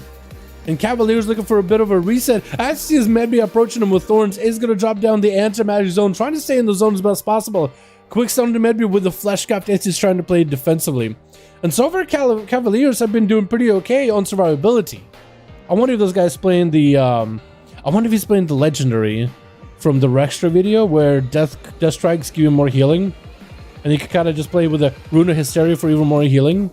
Is going to be summoning more pets. Yo, can somebody let me know what they transformed, what the different APOC does in the chat? Just so I am aware. Is it like shadow damage over time and refreshable name is going to heal? Does a healing over time count? Because Medbee should have a lot of heals over time. Going to be a slowdown onto Medbee with a Chain of Ice. The pets are transformed, maybe taking a bit of pressure. And Cavalier's trying to see if he can Cavalier at him, trying to keep the pressure rolling, but it looks like he might just have to let Medbee go. The mobility of the Feral Druid is way too much for a Frost DK to deal with. Even through Thorns, Cavalier's trying to stay on him as best as possible. Continue to use APOC, stun to Medbee with the grippy hand. Does he have the damage he needs? All the duels, all the undead are lined up together. Does he have the big grip? Does not get the grip. Missing out on Medbee. I don't know if he had the normal grip available. The pets are trying to re-engage with Medbee. One of them is still beating up the Feral. Is going to be some bites into the pet as Medbee is getting himself regrows back to back. Cavaliers might just have to sacrifice the pet and summon a new one, and I think it's exactly what he does. Just to make sure that he's all good. Because for Medbee, this is going to be a long game, I think. Maybe a lot of bleeds versus Cavaliers, dealing with the pets. Maybe he might just have to focus down on the pet, the main ghoul from the Death Knight, before he even fights the DK himself. And it looks like Cavaliers is going to pull these pets back completely. Go for a bit of reset. Medbee not go for a reset. Is going to leap in. Quick maim onto him. Into a trinket as well as an interrupt. Cavaliers just trying to make sure he doesn't get convoked down. Berserk is up for the Feral Druid. Continue to get shreds and bites. Going to be another APOC. And with an AMS on top of it for Cavaliers. Just trying to keep the pressure on Medbee while staying away from him. Just going to hit him with a Chain of Ice and walk away as best as he can. Feral Druid continue to get shreds. Continuing to get bites. 6 minutes in the duels, 8% dampener, and the healing for the both of them is going to start getting diminished little by little. Going to be a quick pet sacrifice for Cavaliers. Is going to resummon a new one. What's the cooldown on resummon a pet? It's like a minute. So you can basically resummon a pet every single minute. Cavaliers does follow up with a Lichborn to try to keep himself afloat as best as he can through the duel, trying to keep himself as healthy as possible. Medbee walking away from Cavaliers, does have a grip for it. I think there was a leap on top of it as well, though. Stun to Medbee, trick inside of him immediately. And Cavaliers with the IBF is going to go for a Fleshcraft since the Druid's nowhere nearby. Might as well get a full one. Skull badged by Medbee. And it's surrounded by the pets. APOC, I think, doing some sort of damn. Wish I remembered what it does. Thorns are up. Medbee is going to see Cavaliers with the AMS. Grippy hand not going anywhere at all. That grippy hand is doing a bit of damn. Medbee going for a cycle or convoke, but that's going to be pet stun. Medbee finds himself kind of low. Wait, could be really bad. Cavaliers gripping him back in. War stun, but Medbee for a second with a wall. Cavaliers is going to get another yoink in there. Medbee is under a lot of pressure right now. Doesn't Feral go down? Quick moment to Cavaliers. Doesn't sit that long at all, though. That's going to be Medbee catching up a little bit of healing with Swiftmans around the corner. The Ghoul does get to transform, charging at the Feral Druid, rooting him in place. That's going to be more regrowths. The Ghoul needs to get an interrupt on the Medbee when possible, if he ever goes for regrowth in front of the Ghoul. As the Feral trying to build calm points, trying to get some finishers onto the pets, get himself regrowth. Swiftmans are put on cooldown as he's just trying to recover. Man, this arena is so good for the Feral. Just let him get complete full resets. And the Feral is definitely going to be able to go for a full redo. Cavaliers need to find a way to draw the Feral out while he's low and then lock him down full burst and just keep him out in the open. So you might just have to use the A-bomb limb just to put the Feral out away from an arena, away from any pillars. And maybe look at it, as soon as he's seeing Cavaliers walking out the open, he goes behind the pillar, he goes behind the cat scratch post, trying to go for a convoke quick interrupt by Cavaliers with the AMS rolling. He needs himself a little bit of healing, sacrificing the Ghoul to summon a new one right after, just to give himself some longevity. Got Death Strikes back to back to keep himself afloat. Lichborn to follow the stun to Medbee. Does he have any bursts to follow? It's going to be a Ghoul, completed transform, Dark Transformation. Barak's going to Thorns her up, and Cavaliers could be in a bad spot right now, as Medbee got Thorns, going to be back-to-back bites. Oh my goodness. with Hardy locking down Medby in that spear, not letting him go anywhere. Does he have the Executus? Does he have the Rampage? Is war stunned by Medby? And Hardy should be able to keep raging blows on him. Is going to be able to take down the Feral. Dude, this death that right now is looking at the Feral is like, yeah, Hardy, you didn't kill him. I'll loosen him up for you. It's like when you try to open a jar and you try your hardest and somebody else walks by and pops it open. It's like, I'll loosen up for you. There's no way. There's no way as Hardy does end up taking him out. Rogue Mage bad over in Team 1. It looks like we had a DC with Team 1. I think it might have been Wolfie. I think it might have been Wolfie with the DC. Disarm to Hardy as he got Enrage Regeneration. Fear onto the Rogue. And it looks like Hardy wants to go for a charge heal. Does not have the Enrage Regen to heal him anymore though. But Bloodthirst can maybe do something. We are 9 minutes into this duel though. 27% dampener. Hardy trying to get himself as much damage as possible to Rogue Mage. Evasion is going to be locked out for a second. Hardy better get the hell out of there. He can't even hit the Rogue. No overpower. Which is one ability Fear Warrior needs. Blind as the Warrior leaps away. And Rogue Mage, he decided to go for a blind as soon as he saw a trinket out of the Warrior. Hardy better get himself some kind of healing in some way or another. Oh, what the? Your pet also mounts up when you mount up? That looks kind of cool. Rogue Mage chilling behind the pillar. Nowhere near Hardy. That's going to be a cheap shot. I think it might be the end to the Warrior though. Yeah. With the Carrion Burst, treating your calm points like a 2 calm point eviscerate, like a 7 calm point eviscerate. Yeah, that's pretty busted. Oxygen up next, sending out Phoenixes at Rogue Mage. And Rogue Mage bad. He's just gonna have to go for a bit of a reset. What are those? It looked like you had the hood from the Bloodfang set, but then you got the horns as well. But that's actually just your hair from the back. Gonna be a Shadow Step to Ally. Oh, I don't like seeing that. Shadow Step to Ally like that just to escape. I don't like that. I feel like that AoE from Oxygen would have found him then. That's super unfortunate. Yeah, as a rogue, when you're dueling the guy in front of you, just Shadow Step to them. Or their pet, or their images. You don't gotta Shadow Step to your homies or their homies. Rogues don't need more mobility. Rogues have plenty of survivability by themselves. Cheap shot by Rogue Mage. Oxygen most likely playing Shimmer. As a cheap shot rolls into a kidney shot. Oxygen, this is with a breath into Ring of Frost. Rogue has a trinket if he needs to. What? The ring never even happened. Looks like he cancels his own ring. Instead goes for an over. Trying to send a meteor at Rogue Mage. Looks like he's gonna be able to get out of there. Sending in Phoenix Flames, trying to walk into the smoke bomb. Going to be Rogue Mage resetting, but Oxygen is going to be right there next to him, hitting him with a fire blast. And maybe should be able to get a couple pyros. Cheap shot by Rogue Mage. Does he have the Kyrian Burst? Oxygen looking okay for now, but could be in trouble. He does still have Ice Block. He does still have Cauterize. He's got himself triple shield at 39% dampening. Trying to go for Shackles and Malediction on the Rogue. No Cloak of Shadows. The Rogue might be in a really bad spot. Fire Blast hits him with a Fire Blast, and Oxygen does end up taking him out. Well done with Bellator trying to go for at least a bow with Oxygen. Is he going to give him that full honor duel, or is he going to be like just a bow? Hey, just know that I'm a warrior, and then charge. Is he actually doing the full thing? Oh, it's letting him get a full honor duel. You don't necessarily have to. You could just run out and slam him as soon as Rogue is dead. Like, you're allowed to. It's a 5v5 1v1.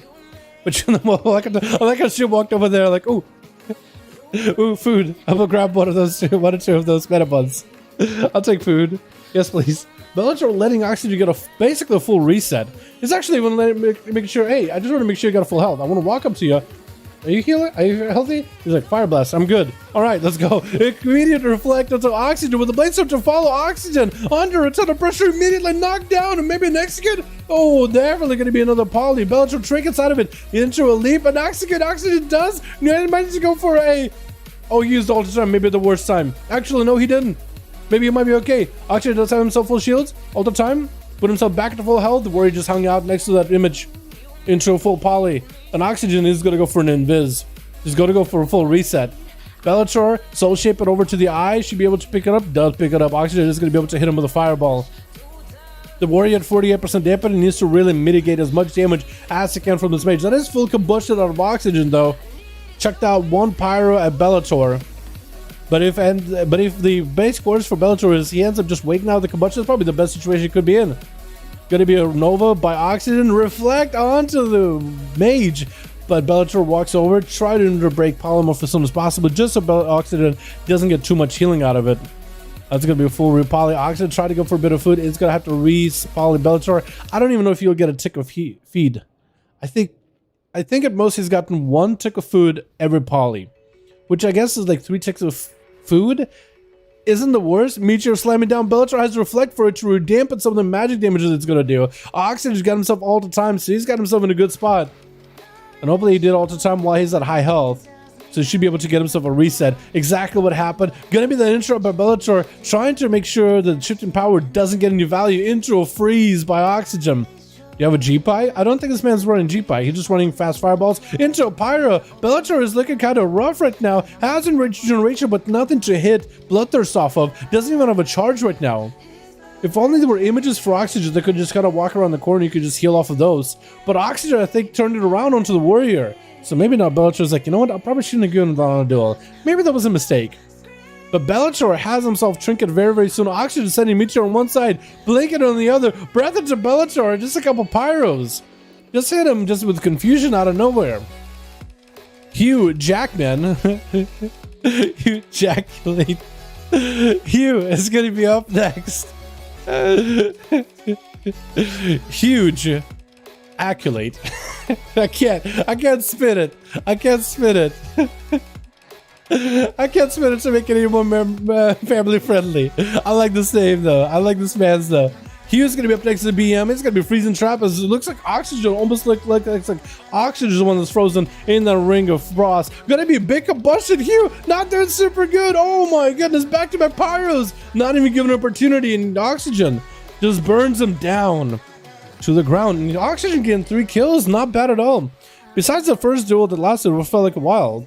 Between the Feral Druid and the Unholy Death there, which I feel like Unholy got completely screwed on that one, man. He loosened up the Druid, and then Warrior got the kill. That's just, I was really rooting for that Unholy DK. I gotta look up what that Unholy DK PvP talent does. Anybody got a link? Anybody got a link for me? Like, link me the talent? That'd be amazing. Chrysler, what's up, my guy? Oh!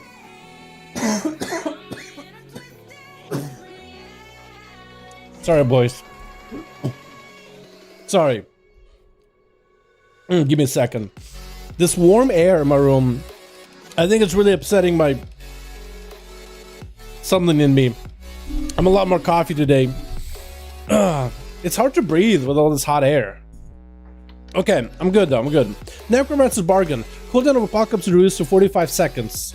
By 45 seconds, but your Apocalypse no longer summons ghouls. Instead, applies Script Fever target. Crypt Fever deals up to 8% of target's maximum health and shadow damage over 4 seconds. Healing spells cast on this target will refresh duration. So a hot doesn't refresh it. You need to like constantly cast Regrowth. Yeah, that's kind of rough. Army of the Damned. Deathcore reduces. Yeah, so Deathcore reduces the cooldown even further. Communication of the Dead. When Fester and Wound bursts, cooldown Apocalypse is reduced. Okay, so he's basically getting a couple Apocalypse every 50 seconds. That's cool, but I don't know if it's that good. I think in a real arena, it's probably really great. COVID confirmed. Dude, I wish at least I would be able to explain it better. Switch characters. I'm a rogue now with skills. Loot. Okay, sounds good. Shiv, are you ready? Shiv, my guy, is the group still together? Because I'm going to queue you guys immediately at bald. If you guys are there. Warrior through that match. Ready? Hell yeah. Hell yeah, Shiv. I think the Warrior played as well as he could. You know what I mean?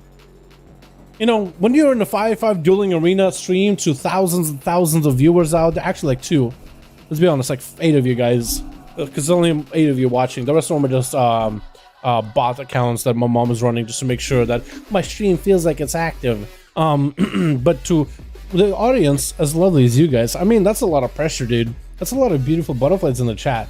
You know, you gotta go out, you gotta win, and you gotta not embarrass yourself. I can barely do that. You watch my videos on a regular. Whenever I do a PvP video, I embarrass myself every single time. That's hard. Not to embarrass myself? Dude, you gotta give the boys a break, you know what I mean? I gotta save that one. Sorry about that coughing fit earlier. I'm gonna try to mute the mic next time it happens. Next time I feel something like that coming back up. We gotta get the Priest and Shiv to also get a game with Team 1, by the way. They haven't got to play at all last time. Alrighty, boys. I think we're ready. Switch. Got ourselves Team 1 together with Alex Alexandra. Why can't I say that name properly? Alexandra MVP. Why was I having such a hard time with that name? Looks like the enhanced shaman is going to be first up with Cavaliers in the back. We've got Shiv as well as Sozan as well as Oxygen. It looks like Alexandra is going to be first up versus Milord Pala, sending out the Ghost Wolves as well as the Earth Elemental. My lord, avoiding it as best as possible. Trying to avoid Alexandra. Does get interrupted on holding for a second. It is going to be the shortest lockout, though, out of all the interrupt lockouts. Blind onto Alexandra. Trinkets for it. Expect the big damage on Lord Pala. See it Seraphim the wings. It just runs out of there completely. Well, actually, it is Seraphim. Never mind. He does reach the Seraphim.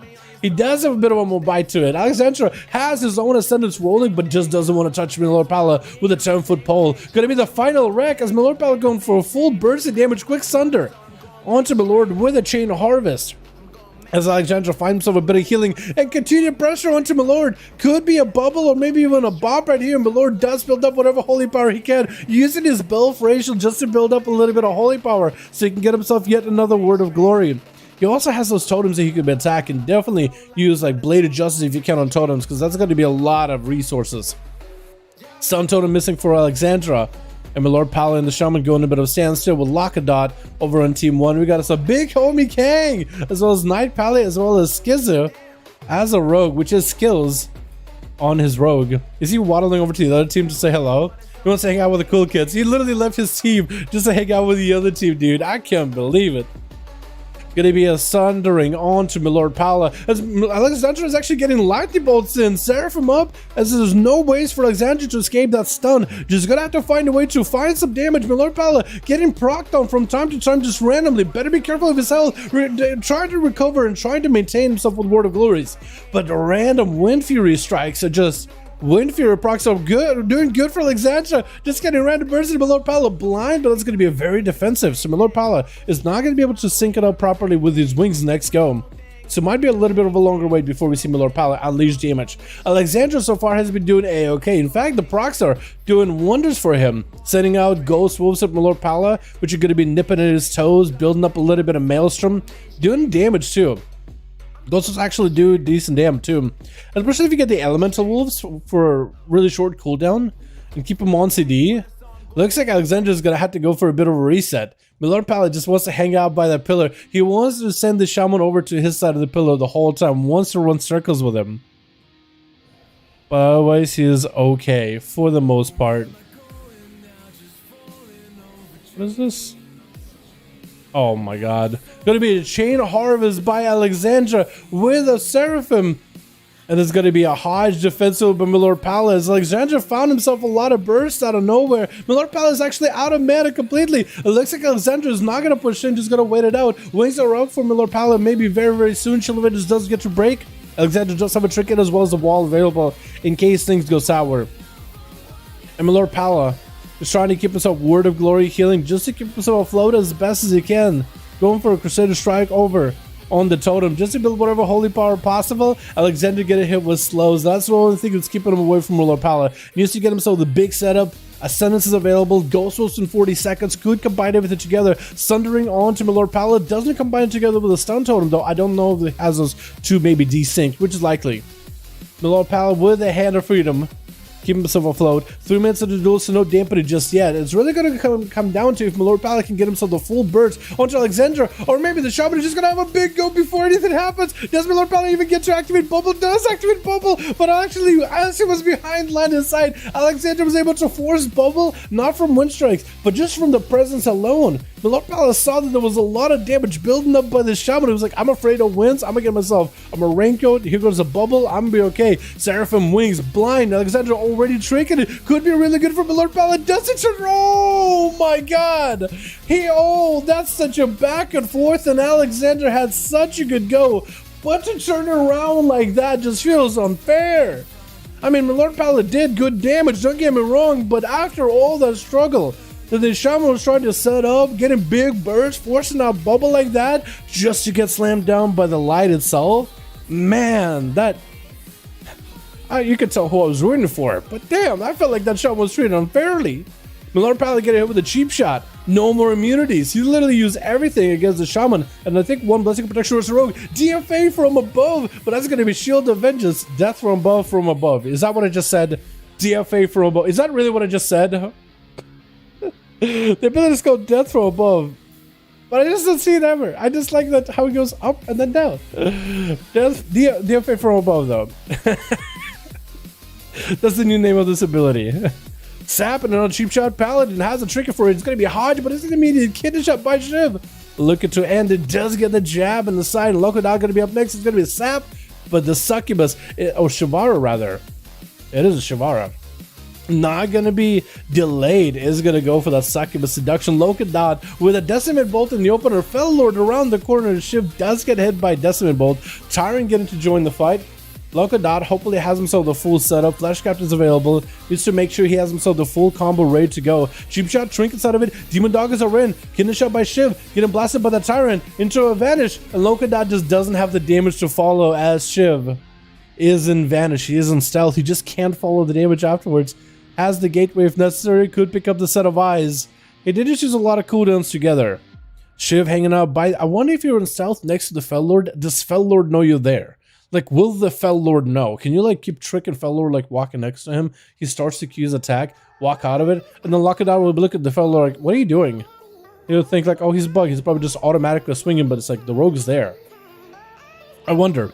Shivara is sitting close next to Loco Dot. Could be a smoke bomb. This is going to be a smoke bomb attempt. Interrupted Shivara real quick with a kick. Going to be the Demon Doggers joining in. Shiv trying to make the most damage versus Loco Dot. I think he's out of CC. Going to be that succubus seduction. Loco Dot is going to go for decimating bolt. But apparently the succubus seduction breaks. Going to be a cloak of shadows for the rogue. Loco Dot just needs to wait out the cloak, and then he can unleash some damage. Shiv looking for the reset. Demon bolts flying in. I don't know if they have the hardest hitting demon bolts, but those are demon bolts either way. Unlock, looking for a reset. Versus Shiv. Kidney shot as the portal happens for the Warlock. Shiv looking to enter right there with a cheap shot. Does get the Kyrian burst on top of it. Shiv was quick to draw with that kidney shot. As soon as the Warlock got next to him, kidney shot him immediately. Didn't even think about it. Didn't have to assess the situation. And that's going to be a sap of the skills. I don't know if you should have sapped him, because it looked like skills was out of stealth trying to cross to the other side. I don't think it was out of stealth for one reason or another. I think he was literally trying to cross. But Shiv is going to be able to get the opener. Skills is got himself a trinket onto Shiv, trying to go for a read cheap shot burst. Shiv back with those cheap shots, back-to-back skills. Might be in a right spot into a kidney shot or DFA from above, obviously. You might gotta make sure to add the from above part. Skills looking for a reset blind. Shiv does have him pinned down. I feel like there was a little bit of a misplay there, or a bit of a mistake. I think Skills were just trying to cross. He's just trying to cross to this side of the arena. I don't think he was trying to run out of Shiv out of stealth, and he just kind of got surprised and just kind of had to do it, get aggressive. But at least he got a trinket out of Shiv. Shiv with that cheap shot. I don't think there's anything Shiv can do to mess up that opener. Is Big Homie King next, or is it going to be Night Pally? Looks like it's going to be Night Pally. I think that's what they were trying to do. Yeah, I guess Skills, if you end up, like, if you guys end up hanging out by the team 2, guys, right, like that you did before, just start in stealth. It's perfectly okay. You're starting at a starting point at some point, right? You're starting at least at a starting location. Just start in stealth immediately. Because I think he was just trying to cross just to get to his side, start in stealth, then duel Shiv, just to keep it fair. Yeah. That might have been what feels bad. Night Pally, though, up next is a Necrolord. Shiv with a Kieran opener, kidney shot into a trinket immediately by Night Pally. Hydra Shiv looking for the biggest burst. Did they get the biggest burst, though? And the Blessing of Protection up immediately by Night Pally. Looking for a reset versus Shiv. Trying to see if he can catch him blind. Doesn't quite catch him. As they got Consecration on the ground. Sap by Shiv. And looks like Shiv got a lot of cooldowns on a Night Pally. All they have is really a Shield of Vengeance and a bubble. But Night Pally might be in a bit of trouble here, especially if Shiv got his full Kieran burst.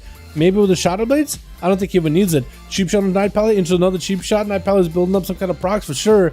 Ooh, I guess that last Eviscerate on that Kieran combo point doesn't even give the Paladin a chance. That was perfectly lined up. Well done. Big Homie King is going to have to hold the fort for everybody else as Shiv just dismantling the team. Has Mark for Death ready to go really early. I see that intellect buff getting applied to you from a distance. Making sure the rogue got the big brain strats and buff needed. Getting a shot onto Homie. He has a Shield of Vengeance. Oh, no Shield of Vengeance. Basic Shield of Vengeance. A Fleshcraft on him. Lexi up on the Shiv, who trinkets out immediately. Evasion is up as the full images are up for Big Homie King, and Homie is just going to bail out of there. Shiv looking to maybe disengage behind the pillar himself, getting a couple of stabs over the images, maybe to build up for a kidney shot later. Homie did burn a trinket, but so did Shiv, so now it's going to come down to him Who gets the stun first, and who gets to do the most damage in their stuns, because both of them are orcs, they're not going to sit stuns long at all. Stun first by Shiv. Is that going to be enough damage though? Cheap shot to combo off of that kidney shot. That's all he's really got. Going to be that karma as a DFAs from above into that karma. Blind onto big homie. And Shiv's going to get attacked by the Zuwen. Wait, does Zuwen kill you? Wait, no. Cloak of Shadows. Does Zuwen do melees or is he all magical? Duel melees. Oh shit, you might be in trouble. Oh, homie just snuck in. Serpent kick, hit you with a tap. Gave you a good old spank of death. Spanked him real quickly. And now Souza gets a chance to play it, so maybe it's not the worst thing, not the worst situation to be in. Gonna be a quick field with Souza going for Void Eruption, looking for the Void Bolts to crash into Homie King. Does get hit from around the corner. The Void Bolts do crash with the crash on top of it. Crashes for your crashes. The only thing we need is for the game to also get a crash for me to get a blue screen. That'd be way too many crashes at once. Mages of the Dead is gonna get some blasted damage into big Homie King. Homie turning attention onto the mages. It looked like he killed the mages for a second. He kind of stopped moving for a moment. Because I don't think you can interrupt him, can you?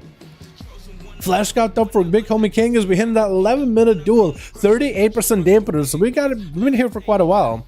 Healing is going to be quite reduced. Souza does not get himself a greater fate for that one. Is going to have to disperse it. This will BDB as well as set a Stormwrath and fire on him. Homie's right next to Souza. Could be a fear or maybe a stun out of the Shadow Priest. Isis in a bit of trouble. Trying not to get interrupted. Gonna be a juke interrupt onto Homie. So Souza can at least get cast off into big Homie King. Gonna be the Megalomania talent at work. Got himself movement while casting. So he got himself he can move while healing. Souza, start healing himself. I think you can shut him in while healing, while moving. Looks like he's just gonna say, can you? Maybe just only damage abilities he can use while in Megalomania.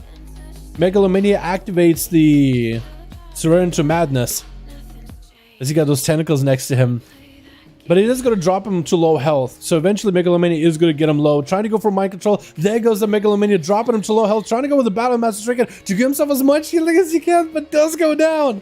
Super unfortunate. Oh my goodness. Big Homie King just had the burst rolling, and then Megalomania got the priest low enough where it's just critical condition. Cavaliers up next. Is he going to be playing the same build with the Necromantic Bargain? In cap into a root by Big Homie King as he's looking for a bit of a reset. That's going to be the Abomination transformed to glowing red. BDB up onto Cavaliers. IBF's out of the burst of Homie. Is looking to keep the pressure rolling with a grippy hand. A-bomb limb is up and active. Going to be a stun around the corner. Homie is taking a bit of damage from the pet actually. I mean, that pet with full direct transformation actually does a bit of work.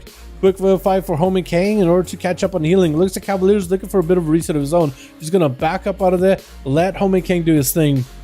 Maybe Cavaliers looking for mage food? I think that's what he's thinking. Maybe get himself some mage food. Because he didn't really commit. He did commit cooldowns though. Not too many. AMS is a pretty short one. IBF is kind of a big one. That's like a 3-minute CD. Unless you run a conduit for it. Which is a finesse conduit, not a defensive conduit. Which may be surprise. But a finesse conduit that gives him a shorter CD on IBF. Which I imagine was pretty good for PvP. Except you do want that one with this advance that gives you movement speed. That one's really good because movement speed is something Death Knight's severely lack. Cavaliers getting him with an in-cap. Homie is going to drop down big BDB, spilling his beer all over him. Trinket out of Cavaliers with a stun. Just trying to walk away. Look at him sprinting. There goes the Death Advance conduit, dude. You can see it work. Literally gives him a sprint. He actually has a pep in his step. Walking through the Ring of Peace with a Death Advance. Immune. Unabated by it. Sacrificing the pet immediately and summoning a new one as a resurrect transformation. Karma off of Big Homie King. Cavaliers doesn't really have much of an option. All he's got is AMS. But the touch of death is going to hit him. Oh no. And Oxygen is looking to take down Homie.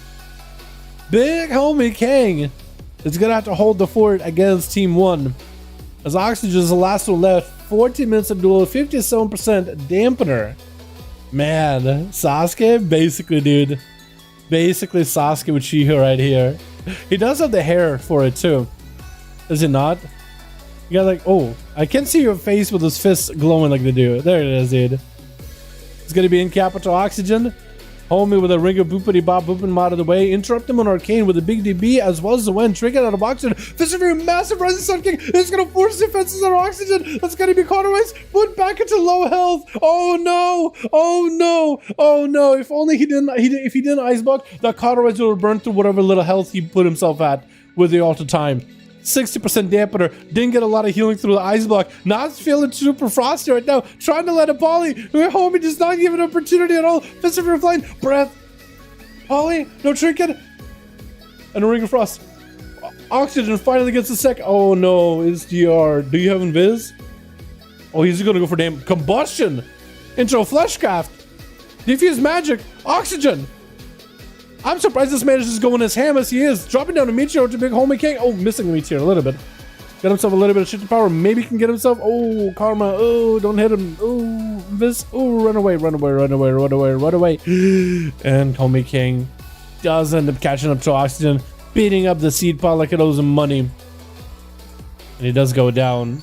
Homie king brought it back for his team. Shiv with the 4 kills, by the way. That's really good. Shiv played it out really well. Like, he's got those Kyrian combo points on lockdown. Very well done. Rip Mage. 4 gore. How you doing, man? Hope you're having a good one. How you doing, my guy? Yeah, Mage was not having an easy time. I honestly thought the Mage was going to go for a polymorph with an invis and go for a full reset, but I kind of like his bravado. He just went in, you know what? The dampen is kind of high. I'm just going to go and combust all over that guy. See what happens. I like it. Yo, Bald, yo, Mikey, are you boys ready? I could cue you guys against one another yet again. If you guys wanna, if you guys ready, let me know, boys.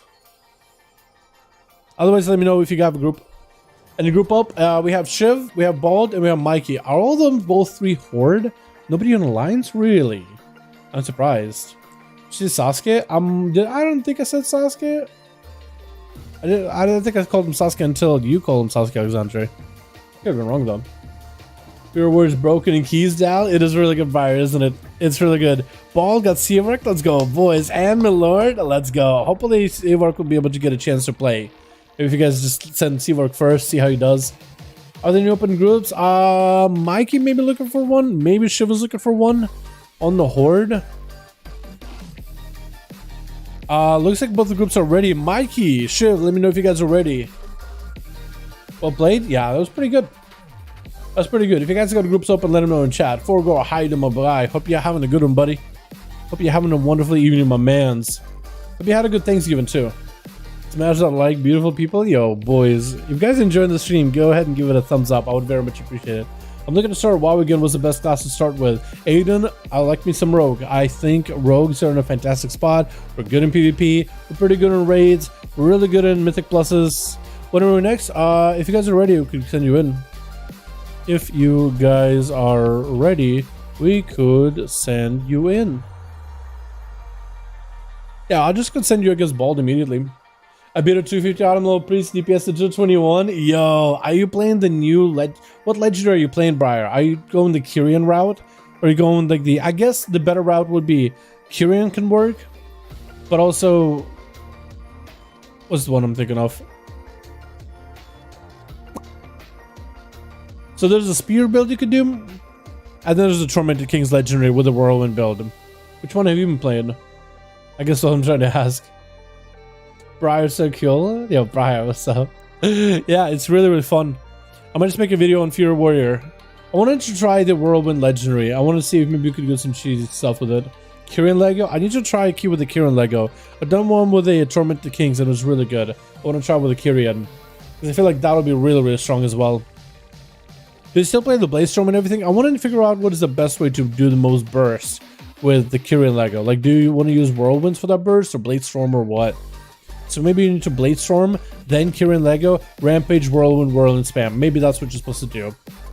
Ready? Alright, we got Shiv versus Bald. And for Team Bald, we'll also pick up Seavark. Runes of Lordaeron? Man, might be the worst arena for mages, but we'll give it a go. Either way. But yeah, I gotta give that one a try, Briar. I also want to try Nightfate Warrior. I heard a lot of people like that as well. I think Kyrian Fury is doing a little bit better right now, though. It is busted good. It is super fun. Super good. I'm pretty sure I saved that one. Let me just make sure. Just double check. Here we go. Rolling build is a meme build? Really? Is it not worth? Is it just like a plain Fury Warrior just as a Kyrian now? I want to try it though. I think it'd be fun. Because it does get beefed up. With Tormented Kings, Night for Arms is good. I need to give that a go as well. I just never played Night Fae either. I think both of them will be pretty good too. Good Twitch. Got ourselves team 1 together with Big Homie K. We got Buff Arcane as Seavark. We got Miller Pal on that team with Night Pally, as well as Skizu with Alexandra MVP. I keep messing your name up every single time. Cavaliers, Shiv with Sozin going to be first up, finally getting a chance to play a full duel without any dampener. And Buffer Candy is going to be first up with a Poly Deathborn opener with Touch of the Magic Arcana Sphere. Could be a lot of damage. Sozin might have to shrink it for this. Going to be a big burst out of Buffer Kane. Sozin with a greater fade. Buffer Kane, I think it was expected. Interrupt him on Shadow. Trying to blast him out with Arcane Blast with the missiles to follow. Does he have the burst? Does he have the big damage? Sozin might have to disperse this. Is going to go for a disperse. As Buffer K just keeps rushing at him as a big skeletal mage. I wonder if that skeletal mage form would be treated. What if that form was treated as if you were undead? Like you mean to polymorphs? But it could be hit by CC, like a Priest Shackle Undead or Paladin Fear, Turn Evil. That'd be kind of nuts.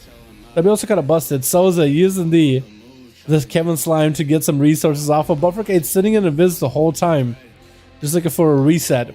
Letting Souza just approach him good. It was a pretty big opener as a full Necrolord. 3-minute cooldown on that one. Trying to land a polymorph for Souza is going to go another Touch of Magic, Rune of Power, Canosphere. Got himself a little bit of burst, still saved up. I wonder if he has the barrage with it too.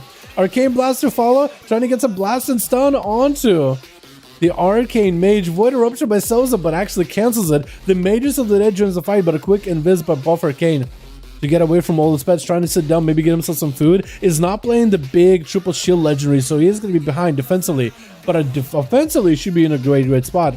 Missiles flying at the Siphon. Looks like wasn't able to kill the Siphon at all. Having to go for a trinket with a bit of a reset. Flash cut behind the pillar as Souza get our flash cut as well.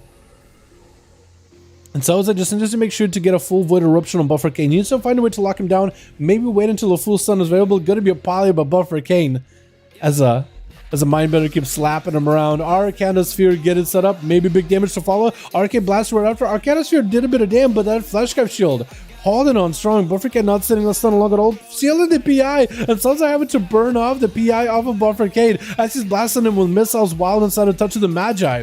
Accumulating more and more damage. Souza taking a lot of damage in the opener. Oh my god, that was a ton of damage. With a barrage to follow, Arcane Orb. That's going to be Souza maybe having to use this burst. He's super low in health. Needs to make sure he doesn't get interrupted. Barrages continue just to do so much damage.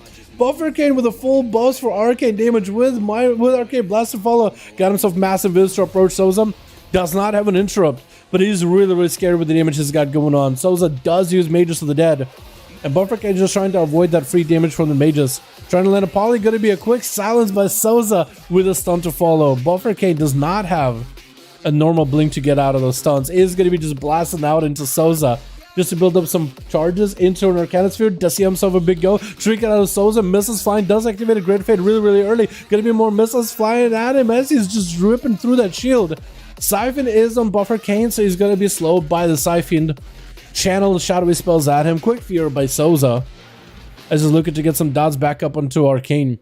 As long as he gets himself dispels onto purges off of Seawork, he'll be in an okay spot. Seawork with a full touch, a big burst, interrupt Souza on the shadow, trying to make sure he got the missiles around the corner, making sure there's pressure on him with Arcane Blast Rupture. It's going to be mind control with a barrage slamming him down. The Arcane Mage Necrolord, boys. Not something you see all that often. Alexandra is going to be up next, which is Buffer Kane. Looks like he wants to give him a full setup with the flash cut as he's sitting down. I love how Blizzard was able to take the Kultura model and repurpose it to make these big skeletal boys. They literally have the same model as the Kulturan, like the skeleton and everything. But it looks so good. Like, they look so menacing. Quick missiles flying at the doggos as going to be Alexandra getting hit with a root. Does land a stunner onto Buffer Kane from around the corner. Going to be a lot of pets up for Buffer Kane to deal with. And that's going to be full Ascendance, trying to land a poly onto Alexandra. And that's going to be full poly. As Buffer Kane trying to get himself touch the magic. Big blast out of Buffer Kane is going to go for a Kyrian. And he was actually able to reverse a lot of that damage from the Shaman. Was that with all the time or maybe a temporal? Either way, that Ascendance as well as Chain Harvest was reversed completely. He has the missiles to build off of the pet. Are you playing the Harmony Legendary where missiles stack up the damage for Barrage? Or are you playing the Execute Barrage Legendary? I wonder which one is better for PvP. Quick board by Alexandra using Dora Shadows to reconnect with the mage, trying to maybe land an interrupt. Hasn't used Wind Shear just yet. When he lands up a Prophet Wind Shear, he'll be in a great spot. Gonna be a quick poly buff for Arcade with the Arcada Sphere. Does he have the big burst to follow? Trying to max out the damage here. Gonna be a full Arcade power. Blasted through with as much damage as he can into Alexandra. But it's gonna be Palm with Presence of Mind as well as Arcade Barrages or Arcade Blast.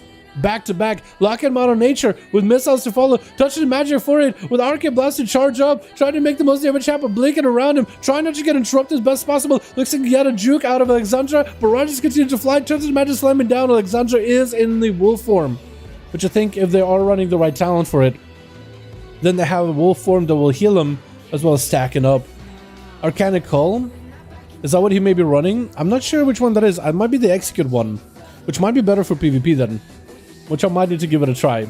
Because it's all about get him low enough and then just start blasted. Arcada Sphere, get it loaded up again. That's his opener. With Fire Blast just to make sure that Grounding Totem does get taken down. Interrupted on Arcane, but the Flesh Cap is up. He doesn't have to worry about nothing. He got himself shields with a quick Nova, but looks like Alexandra got himself procs. Those procs looks like they ripped right through the Flesh Cap very quickly. We're only at 6% dampening. That shield is still in full strength. So I'm surprised actually. He ripped through it very quickly. Interrupt him on Arcane. The Fire Blast is there for buff Arcane though. As Seawork setting up a touch of the magic onto Alexandra. Does he have the big go? Blast into missiles. That's going to be maybe potential interrupt Alexandra. Trying to get interrupted. That's going to be more missiles flying and touch of the magic. Slams down onto the Shaman with barrages continue to hit slows. Alexandra got a little bit of Maelstrom and plenty of mana to use it. He does need the Maelstrom though in order to keep this train rolling, because Buffer Kane not really sending him melee. He's not really letting him get any kind of procs for the autos. He's not really even giving him images either that often. Maybe the images were up at that point. It's going to be a full poly with a Deathborn, full Arcana Sphere, has a big burst, could be really bad for Alexandra unless they have big heals trying to go for missiles right after. Going to be the Grounding Totem. Alexandra does not have an interrupt anymore. Buffercade could just actually unleash the full damage. That's going to be walled by the Shaman. So maybe Buffercade just waiting until his cooldowns back up. Trying to Arcade Blast of the Totem just to build up charges and take down the Totem. That's going to be the other Totem. Just got himself plenty of charges, maybe even missile procs. Got himself missiles trying to get interrupted. Doesn't get interrupted just yet. Touching the magic, maybe with a bunch of missiles up next. Big Chain Harvest puts him really low on health. Tempo's going to be up, but it's going to be the Shaman with the Purges trying to rip any healing off of the Arcane Mage as he dives into that Invis, shifting phases. And it's just prancing around like a beautiful butterfly as he's heading back to his own team's area to try to sit down for food. Alexandra shifting into a feral form immediately, trying to sprint after Buff Arcane. The mage is going to dip into Invis for a second again, trying to land another polymorph, but it's going to get disrupted that time around with a Nova to set him up in a good position. Quick flash grab just to give himself a little bit of survivability. Dora Shadows to port back next to Buff Arcane. Hits him with an interrupt yet again on more arcane spells. Another polymorph goes down. As a touch of magic is getting set up, does Buff Arcane have the biggest burst, or at least something? Arcane spheres are definitely there.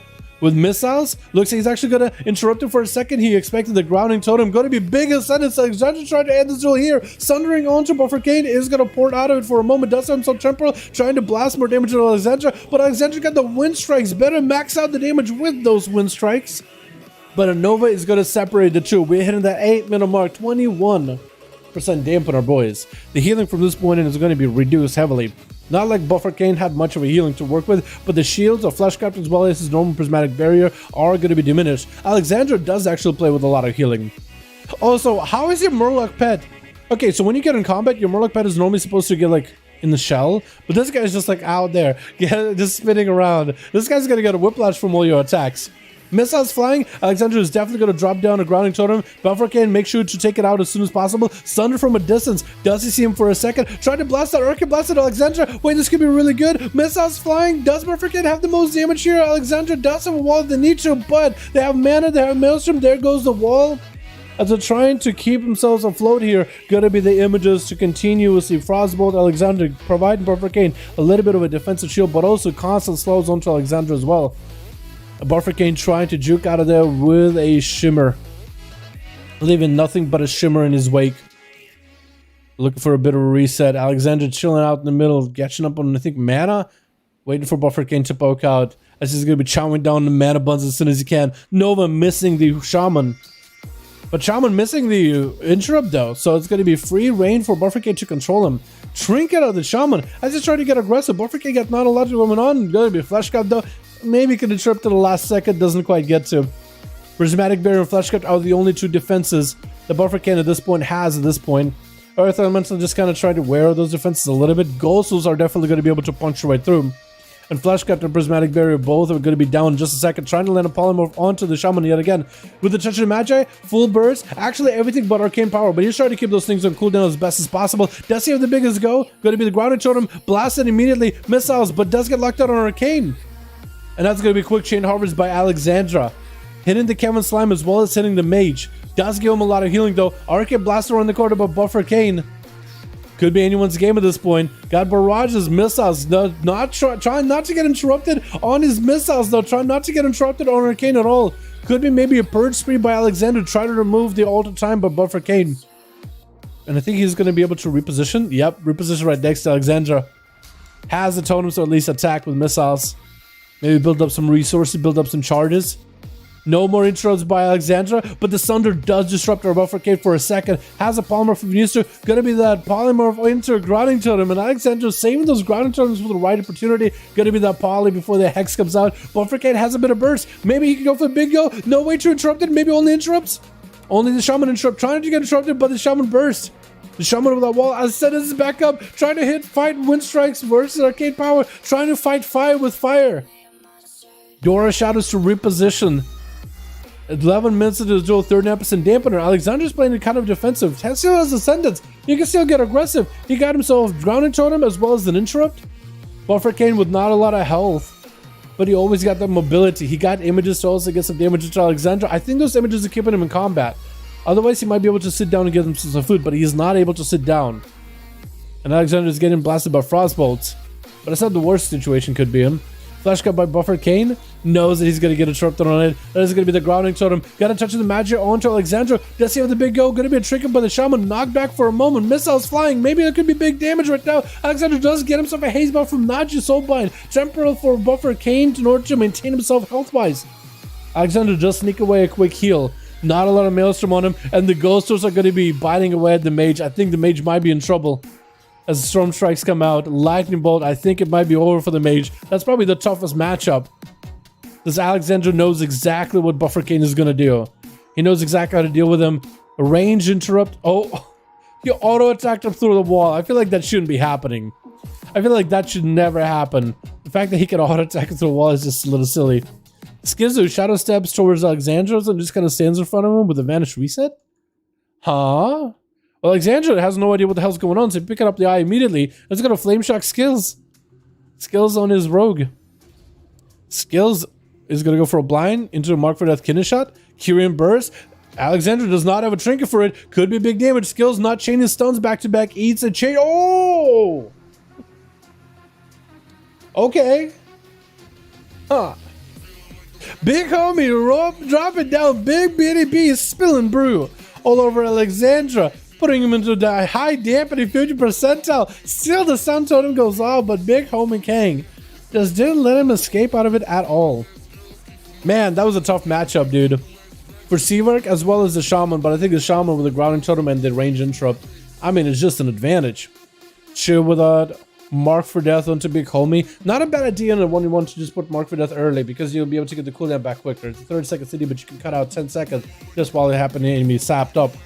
Kidney Shot and Cheap Shot. Homie King is not in a great spot. In cap onto Shiv. Is he going to go for the big go? Trying to get a rune onto Shiv with a big kick to follow. Fist of Fury to parry him up. It's going to be Karma really early as Homie backs up out of there. Karma really early. For Shiv, he doesn't have to worry about it. Did burn an evasion.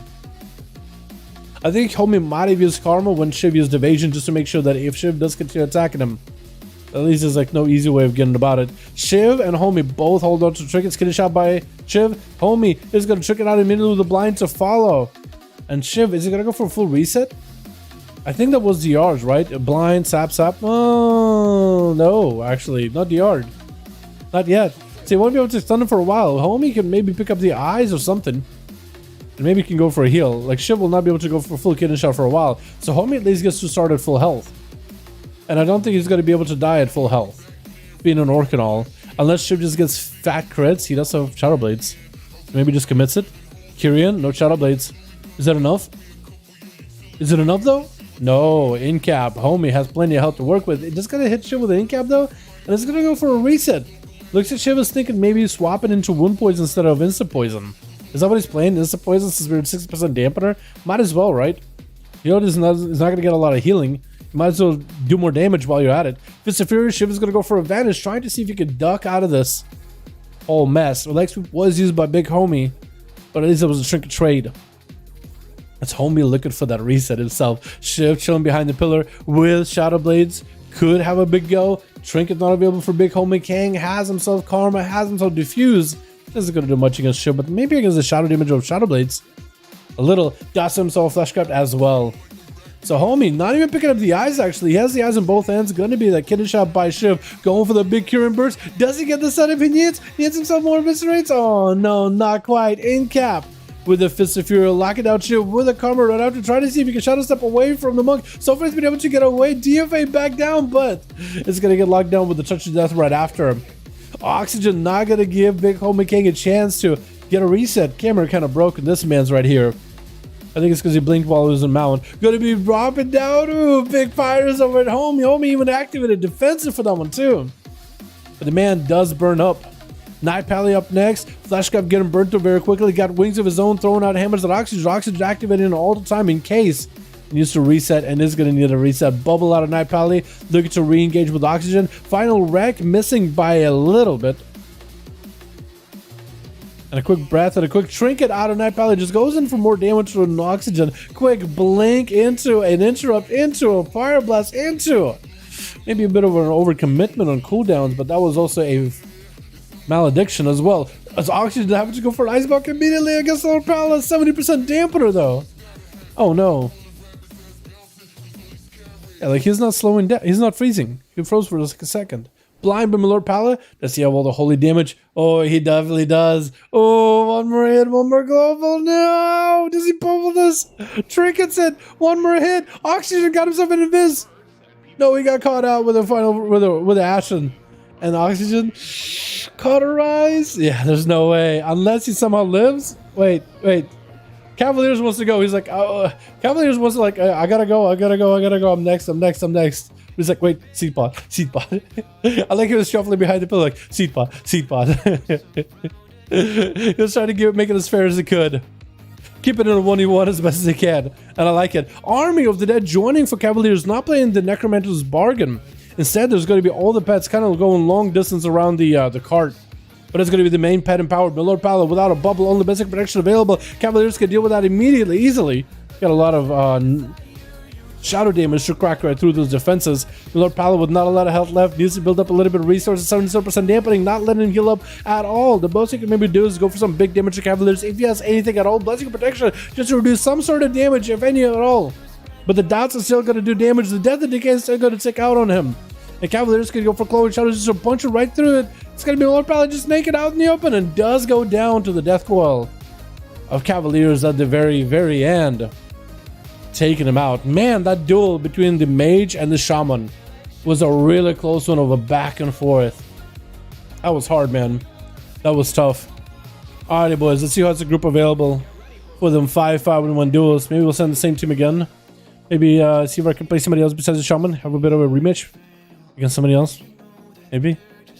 Yo, Mikey, if you're around, my guy, let me know.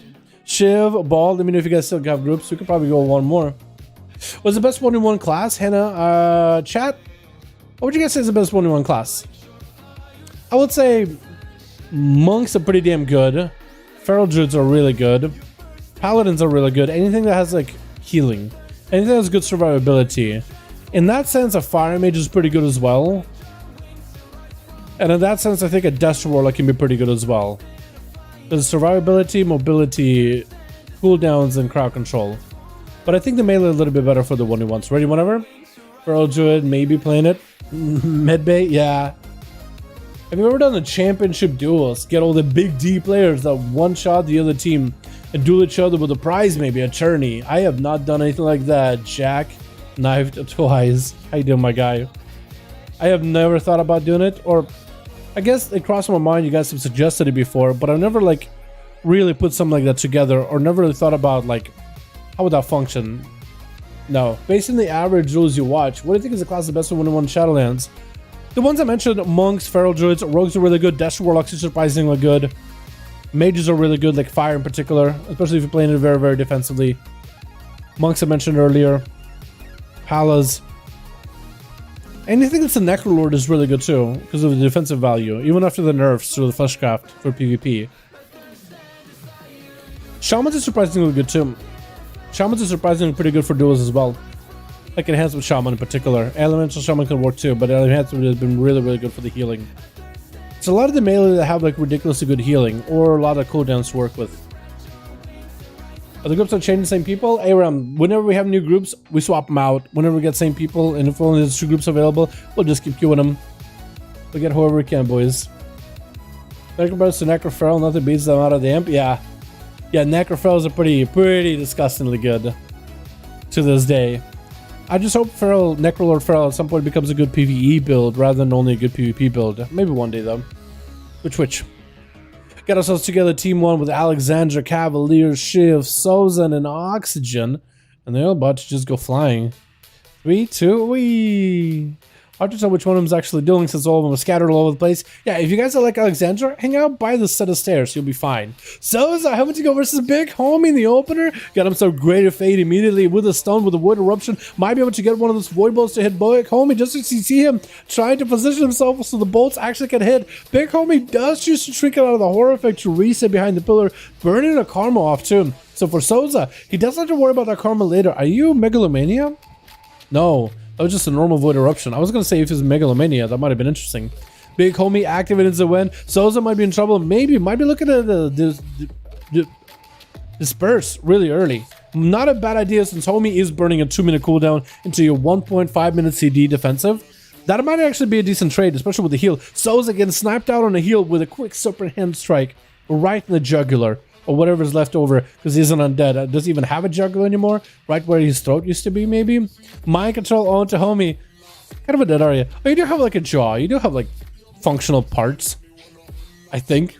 Maybe. Flesh Scout for Soza. Ooh, quick jab out of Homie. Playing the legendary where a jab kind of charges you to the target with a quick spear hand strike. Big leg sweep, Fist of Fury. Oh my goodness.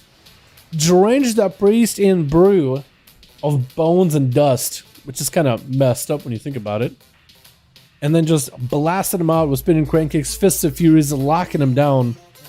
Shiv looking to get himself home, full mark for death. Kindle shot, full Kyrian, Shadow Blades, everything. Trying to unleash the damage onto Big Homie King. Needs the Sivisters to happen. Looks like a lot of the time you just spend just cheap shotting, Kindle shotting him though. I guess that isn't orc, so you do have to be a little bit more careful with your stuns. They don't sit stuns as long. Shiv with an evasion as Homie trying to reverse the damage with that Karma. Shiv was able to kind of juke away some damage from Big Homie with the DFA. Plus the DFA together with the Kyrian slamming together. If you land on that calm point, that could be really strong. Cheap shot into Kindle shot. Shiv continuing to just unleash punishment. It's a Big Homie King. Needs to get him low enough on health quick. Blind could be a trick out of the Homie. That Shiv most likely going to reset until he has a full mark for death. 5 calm points. Slam a Kindle shot into Big Homie. And unleash more burst. It is very difficult to deal damage to an orc though as a rogue. I do feel you on that one, Shiv. But Shiv is an orc himself though, so at least Leg Sweep won't sit as long. Cheap shot, ooh, does sneak in a heal in between. How much you go for Shadow Strike? Cheap shot again. Another cheap shot. He literally spent most of the time. Cheap shot, Shadow Strike, cheap shot. He literally had to spend all those globals just CCing, which is fine if someone else does damage, but when you're the one doing the damage, that can suck. That can suck royally. Shiv though trinketed out as Homie tried to see if he can catch up to him, hitting him with Zoen with a Ring of Peace, booping him back. Shiv got nothing left right now. It's gonna be maybe a Shadow Step towards Slime. He Shadow Step towards Kevin Slime to try to get away. DFA away from Homie, but it meets a touch of death at the end. Just gives him that bad touch. With Oxygen hitting Homie with a quick breath, a quick cinnamon breath, and a Ring of Frost on top of it. Ring of Fire swapping things around a little. With a Karma by Big Homie to play defensively, but Oxygen chasing after him with a full combustion, trying to see if he can just fight through the Karma. Homie got himself Fist of Fury, but he is the one who's getting blasted furiously by both back-to-back Pyroblast, Fire Blast, Fireballs, everything. As he gets himself a triple shield. So hopefully get himself afloat, keep himself together, keep himself alive, keep Nova onto the Monk. Is he gonna go for incap with a flash cat, get himself the defensive? It is so good. Polymer tried to happen for big oxygen, but homie was C immune for a second there. Another poly. This one actually hits with the Ring of Frost in case big homie tries to run out of the Ring of Fire. He ports instead. Doesn't even get slowed by it. Man, mugs are just so mobile. They're just so slippery. I wonder if oxygen maybe with Greater Pyro would have been better for this one. Letting polymorphs into G-Pies into homie Kang, get him low in health, and then maybe lock him down with a full combustion. That sometimes can be really strong too. Trinket by oxygen, it sees the BDB and the leg sweep. He decided, you know what, that's a cooldown that he's committing. I better trinket it. The problem is, leg sweep has a 1 minute cooldown, while trinket has a 2 minutes, so the next stun is probably gonna have something ready for you.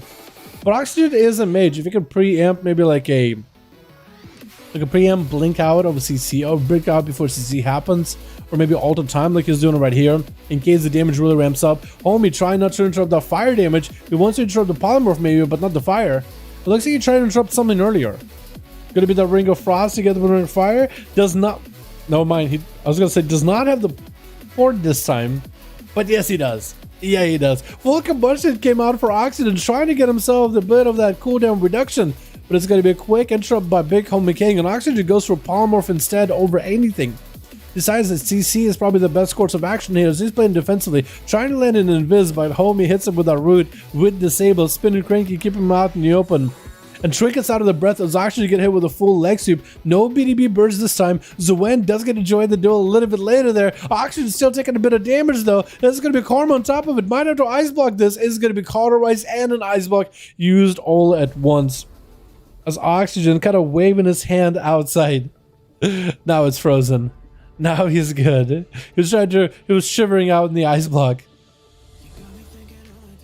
And oxygen actually going against his own Ring of Frost, and instead he's setting up a Ring of Frost behind the pillar. I think he knows that homie's gonna port to it, doesn't he? I think he knows exactly. He's trying to play the 4D chess with him. He's like, I know exactly where he's gonna go, so I'm just gonna put the freeze there because he's gonna port behind there and get frozen. And homie was just like, oh, I just need to not press my button, I'll be okay. Phoenix Flames flying, quick shimmer to interrupt the flash cut before it can mold itself and protect homie. But Kang so far has been, I think, on a winning team. So far on the winning side of things. Oxygen has been trying so hard to land a good setup. He's landing the breaths into polys. He's got himself a bit of damage left and right in the homie, but he just can't lock him down. So far, I don't think a single combustion has gotten its full value. Homie unleashing the full power of Zuen together with images, together with maybe BDB burst on top of it. Oxygen blinking past the Ring of Peace, trying to go for combustion back to homie King, trying to unleash the full glory of the fire mage, but looks like he's down. Homie walking away, realize Seedpot is there. Wait, does he have enough time? Is that enough time? Oh, he actually, oh my god, he almost didn't realize what just happened. He almost thought, oh, I killed him, he's done. Wait, Seedpot gonna be full ascendance out for Alexandra, not playing around at all. Homie hits him with a karma, immediately panics it. Stun totem around the corner. Maybe Alexandra could get line of sight to get a couple of those wind strikes, but looks like homie just continuing to run. Maybe some line of sight, maybe some, what a jab. What a jab around the side of the pillar. I wonder how many funky things you can do with jab. Because I feel like that shouldn't happen how it is. Alexandra, though, able to maybe withstand some of this damage that is the wind instead of Storm, Earth, and Fire. Is able to just wall it off. Trying to see if he could Dora Shadows around into homie. As he sets up a Ring of Peace ahead of time. Homie so far has been punching, kicking, and screaming his heart out. So far, this man's has been pretty unstoppable. Quick leg sweep onto Alexandra with a BDB. Alexandra chooses to trinket. Quick interrupt though around on the Vivify. Does Alexandra have enough here? If they could just lock down Big Homie King for a second, get a couple procs with that interrupt as well, that could create a pressure opportunity. Stun around the corner as homie just doesn't focus down on totem with his thunder to follow. Continue to get Vivifies back to back. Alexandra trying to make sure they're maintaining himself as healthy as possible. That's going to be a slow totem onto homie as they get himself a full flash cut back up. Alexander got plenty of defenses to burn them. Fisher not making it easy, parrying the blows of Alexandra every time they try to land a hit. Alexandra dropping down for a second, ring of peace, booping him out as homie setting himself up another images. Just wants to make sure you always have the plan B, because things can always turn sour. Alexandra blasting damage into their karma, gonna take a little bit of damage back to themselves, even unless they have a heal. They are getting big homie king low. Maybe a chain harvest to help heal right here. No, homie does roll in with a massive kick. It's gonna be a stun by the Death Knight, immediately trinkets out of it to set up for a better setup. Cavaliers with a death pack really early on. Got himself A-bomb limb, trying to catch up to homie as he zooms across the field. Catch himself another reset behind the pillar. Cavaliers did use a lot of cooldowns there, but the death pack in particular was a little different. Actually juked out the death knight. What is this? He actually juked him. Did you see him zooming like that? Ring of peace, throwing apart all those undeads everywhere. The A-bomb is getting a couple auto attacks onto big homie with a death and decay, doing maybe some damage as well. As Cavaliers wants to go for big go, he wants to go for the big army setup. Has himself full flesh scout homie, summoning Zuen. Most likely gonna go for Storm with the 5. BDB up early, but that's gonna be the army joining the fight. Big homie trying to go for a diffuse magic, but a lot of the damage from Cavaliers right now is just physical. The army does get hit with Alexiu. Needs to grip the long back in, but no, the Pets are doing their best to chase after him. They can't quite hit him above here. They have to go all the way around the pillar, but by the time they get down the stairs, they do evaporate. They only have a limited amount of life in them when summoned by the Death Knight. Not quite a full-blown necromancer, can just control undeads for a short amount of time, really just using a lot of his focus into that one pet, actually two I guess, with Skull Curve, and more of a simpler pet. Karma, as Cavaliers just gonna have to take some of this damage, dropping down anti-magic zone, but homie not sitting in that anti-magic zone, just want to force defensive. Reset, maybe of interrupt. No interrupt. Cavaliers does at least force homie not to finish up the channel of the Fleshcraft. Fisher flying, but Cavaliers is nowhere nearby. Is gonna land a stun to homie. Maybe he can go for a big setup. He has A-bomb very soon. Full abomination could go behind the pillar with homie, just keep him company. If are up, is gonna set the A-bomb, is gonna add towards that extra damage. BDB up. And Cavaliers get hit with Alexium. No ways out of this. Orcration maybe keeping him alive if he gets him out fast enough. Deathpack if he needs to. Is going to use Deathpack. Going to be that big ring of peace.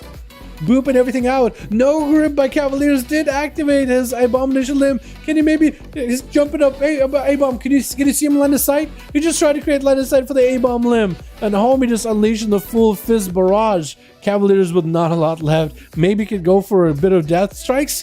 A 38% dampening? Oh, a touch of death taking him out. My goodness. Big homie with a 1v4. Dude, the amount of running out of this monk is just incredible. Had trouble with the internet on Forge, still be able to log you in. Still not able to log in. I'm sorry about the TM.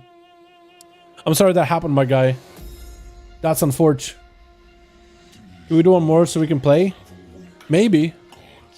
I'm not against it if you guys want to do one more.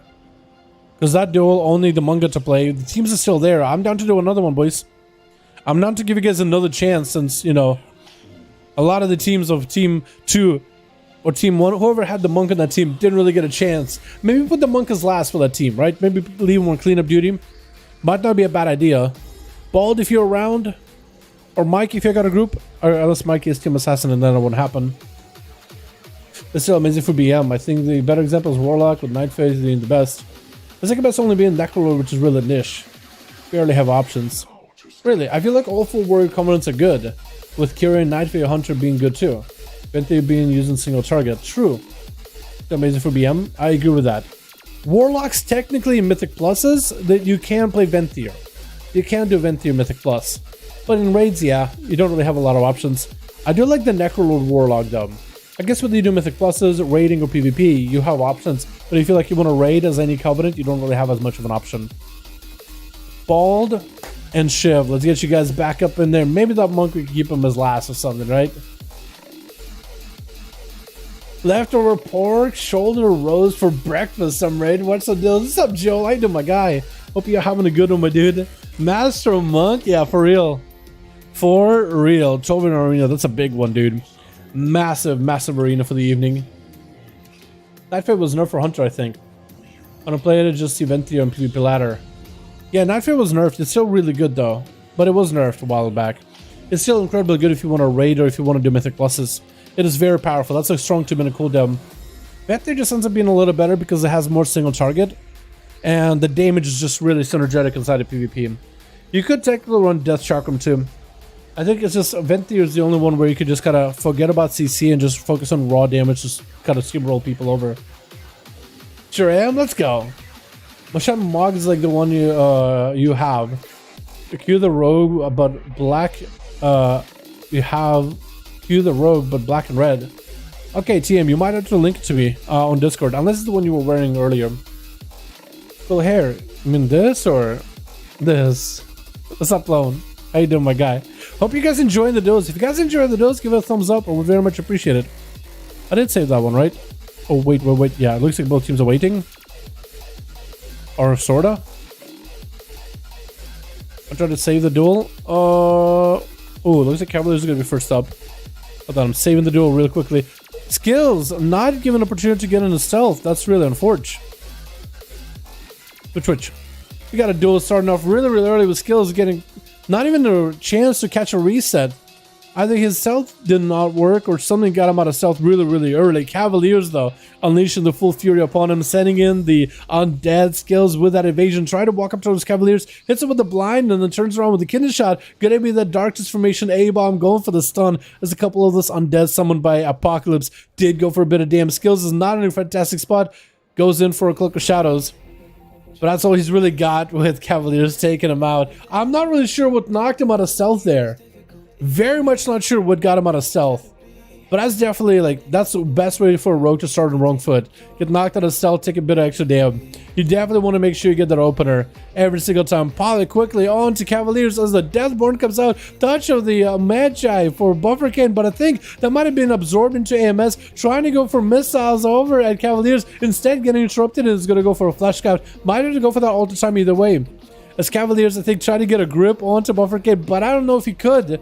Because the flesh scout does give you immunity to CC, so I think it's actually immune from like whatever the grip was gonna be. It's gonna be full Army of the Dead from Apocalypse joined the fight. Oh, interrupt kicked, but missed. Buffercane with images of his own. He got pets for pets. It's gonna be the pet interrupt instead. Buffercane trying to whittle down Cavaliers with instant damage. Gonna be the anti-magic zone. Definitely wants the Death Knight to walk away from it. Quick grip onto the mage, but he's gonna go for a quick invis, trying to do whatever damage he can from afar into Cavaliers.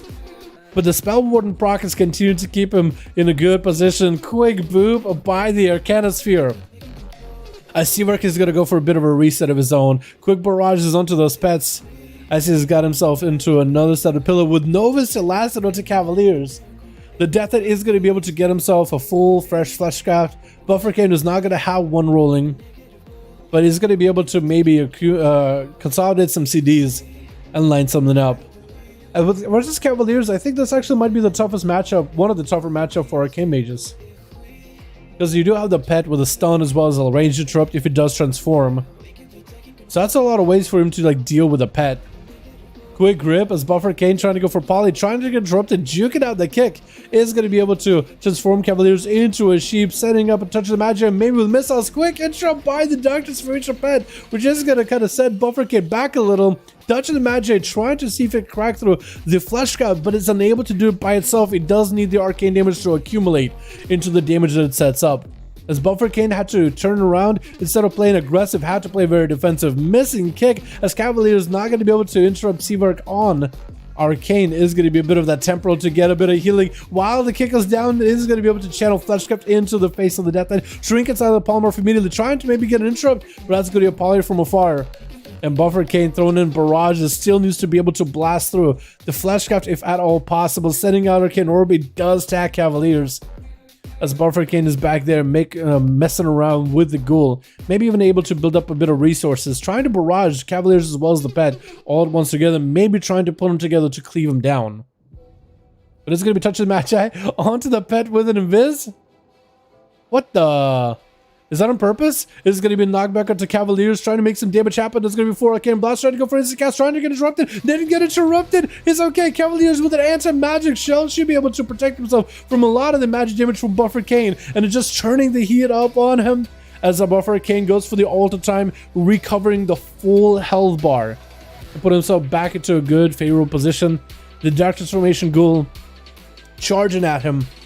but is no longer transformed, so he's going to be unable to get the big damage that he needed to. No longer has the interrupt either, or the long stun, which is quite good actually if you know how to use it. Cavaliers looking for the flash cap. It's going to be Buff Arcane, swapping around, getting a quick interrupt, and then resetting back behind the pillar. Buff Arcane got himself Deathborn, so he's got himself lots of damage to activate. Cavaliers hit himself in the anti-magic zone, just wants to hang out by the corner. Going to be almost a knockback by Buff Arcane, but the Death Advance kept Cavaliers in place. Buff Arcane wants to go for big damage, landing the poly with a touch of the Magi. The pet is not transformed, could be lots of damage, short stunned by the pet. Cavaliers has AMS if he needs to. Flash Cuff still holding on strong. Buff Arcane trying to go for whatever instant cast he can. AMS is up, and it's going to be Buff Arcane with more Arcane Blast, trying to see if he gets himself a bit of a reset. Alter Time is up right now to keep himself afloat, in case things ever go bad, in case he needs to reverse his health, and it looks like he's just going to let that Alter Time tick out. With the Flash Scuff, no interrupt available, Cavaliers AMS is going to be down in just a moment's notice, and his health is going to be exposed. No Flash Scuff, no nothing. That AMS lasts for a while though. That is a very long lasting AMS. Buffer came with a quick Nova, quick Invis, Pollen from a distance before he can set the pet up. Actually, Lynchborn, so he doesn't get Pollen with. He would knock back, Arcane missiles flying. The spell Warden procs for Cavalier, keeping him alive though. Every time he gets hit with an Arcane spell, or really any magical spell, has a chance to activate this shell that looks like AMS, but like Bloom, and it only absorbs magic damage, but it's very potent against anything that's a caster, or classes like a Paladin, for example, who have quite a bit of holy damage as part of a toolkit, not just physical damage. It works for that too. I think the only way it doesn't work for his Enhancement Shaman, because a good portion of the damage is Flame Shocks, Lava Lashes, which is fire, but Storm Strikes, procs with Storm Strikes, and Wind Furies is a lot of physical, so he just tears right through you. But Cavaliers is going to be able to get himself a bit of reset with Mage Food. Buffer K trying to land the poly is going to be successful at it, Novaing the pet away so the pet can stun him, trinket out of Cavaliers to yoink him towards him, trying to land the interrupt, missing it though. Buffer K using barrages in order to keep him slowed, touching the magic with Alter Time in case things go bad. Missiles flying with AMS available for Cavaliers, trying to maybe survive the damage of touching the magic. It is going to be accumulating though. Touching magic does do the damage it needs. Buffer K with full Arcane power. Cavaliers has an interrupt, but the grippy hand is going to be a Flesh Cut. Does he get an interrupt on it? Looks like the Flesh Cut is going to get its full value. Looks like Flesh Cut is going to do its work. And Cavaliers is going to recover a little bit of health. 7 minutes into the duel rather. 12 minutes. Or 7 minutes. 7 minutes, 12% dampening. Which now is 13% dampening. I confuse this all the time. But Cavaliers, looks like he'll recover just fine for now. He has a couple of defenses coming back online very soon. IBF. He has Anti-Magic Zone, AMS very soon. He also got Apocalypse in a bit. Buffer Kane trying to go for Touch of the Magic. Could be a pet stun. Does Cavaliers have the pet stun ready? Looks like it's going to be that knockback with a Death Advance so he doesn't go anywhere. And is going to be able to drop down for himself the Anti-Magic Zone. As Buffer Kane max ranges, just trying to see if he can blast at him with missiles to follow. Death and Decay is down. Quick pet interrupt as it transforms. So Cavaliers definitely has really good control of his pet. Stun onto Buffer Kane, getting the undeads to join as well. All the undead pets, all with their armor, are going to be attacking Buffer Kane, who's not in a great position at the moment. It's going to catch a quick invis. The undeads have no idea where he go. I have no idea. Quick ball into Cavaliers, the Deathborn Agons activated for Buffer Kane. And actually using all these undead pets to siphon their souls out to be able to get himself the Flesh God to be used a lot more often. He actually gets cooldown reduction because it's an unholy DK. AMS out for Cavaliers, and that's going to be all the time for Buffer Kane to reverse any of the punishment takes for a short amount of time while waiting for the AMS to be gone. Recovers a bit of health with a fresh new shield. Cavaliers has to trick it back up. Could be a knockback. It's going to be a knockback. Takes a bit of damage with that crit. Buffer Kane gets it with a stun Nova, and it might be able to get some damage onto Cavaliers. Glitchborn is up, trying to convert a lot of his runic power into healing as Buffer Kane messing around with the Dark Transformation pet back there. It looks like Cavaliers sacrificing the pet, or maybe just killing the pet to resummon a new one. One or the other, but wants to make sure he has himself a fresh pet that's ready for battle. Flesh Cap cancels out because Cavaliers expected that interrupt by Seaverk. Seaverk tried to kick anyway. Either way, would have been interrupted one way or another. Cavaliers just kind of did it for him. Full grippy hand is up as barrages are flying for Buffer Kane. Cavaliers does have the Arcane Mage, the Buffer Kane images here. So you could attack them just for runic power. Flesh cut up for buffer. Arcane has a flesh cut back up and rolling. Arcane sphere is up as the pets are around the corner. A Cavalier takes a bit of damage. AMS is up, needs himself a lot of healing. He needs death strikes or something. He needs Lichborn and death claws. He needs something. He has a lot of runic power. He just needs to hit something with it.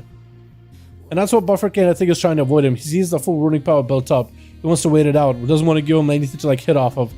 But it's going to be stunned. Cavalier can maybe get some kind of healing off it. The more he gets actually more healing, the more damage you take. So when you take a big hit and then you death strike it, that's where you get the biggest healing. But since Cavalier just hasn't got hit for a while, and he gets kind of hit intermittently, like Buffer Arcane will come in, hit and run. He has nothing to heal off of with no death strikes, but also he doesn't really ever get hit hard to get big heals. He's getting some healing out of this one though. That's a Buffer Arcane setting up Arcane Sphere. Does he have any damage? Gonna be the anti-magic shell for Cavaliers. Trying to reduce the damage as best as he can. Missiles flying from the side. Pet stun. Doesn't even have Pet interrupt. Cavaliers trying to go for any heals he can. Spell Warden continue to give him shields for Buffer Arcane to have to burn through. Big barrage getting him super low. Yes, he's one more barrage. Maybe do enough damage. Something imagine trying to make it happen. Maybe with another barrage after. Ice block for Buffer Arcane cannot death strike off of the ice block, which you imagine he'd be able to. Buffer Arcane is just sitting in the full ice block, letting his health recuperate. Man, that's another hard matchup. This Death Knight knows how to play with his pet. He knows the ins and out of it. Like, especially with Dark Transformation and landing those interrupts, landing those stuns, he has it on lockdown right now. Super low, and I feel like Buffer Arcane could maybe do something. All the time right next to him. Cavaliers with a stun from afar. Arcane Sphere get it set up. If he can land a good angle on it, Fleshcraft is going to be up for Cavaliers. Cancels his own Fleshcraft actually. Going to be maybe missiles interrupted, but missing and does nothing. Maybe one more barrage into Cavaliers. Got himself Lichborn. That's going to be another barrage. Did a bit of damage. Missiles to follow, and Buffer Arcane does activate full arcane power just to take him down. We are 11 minutes into this duel series. 37% dampener.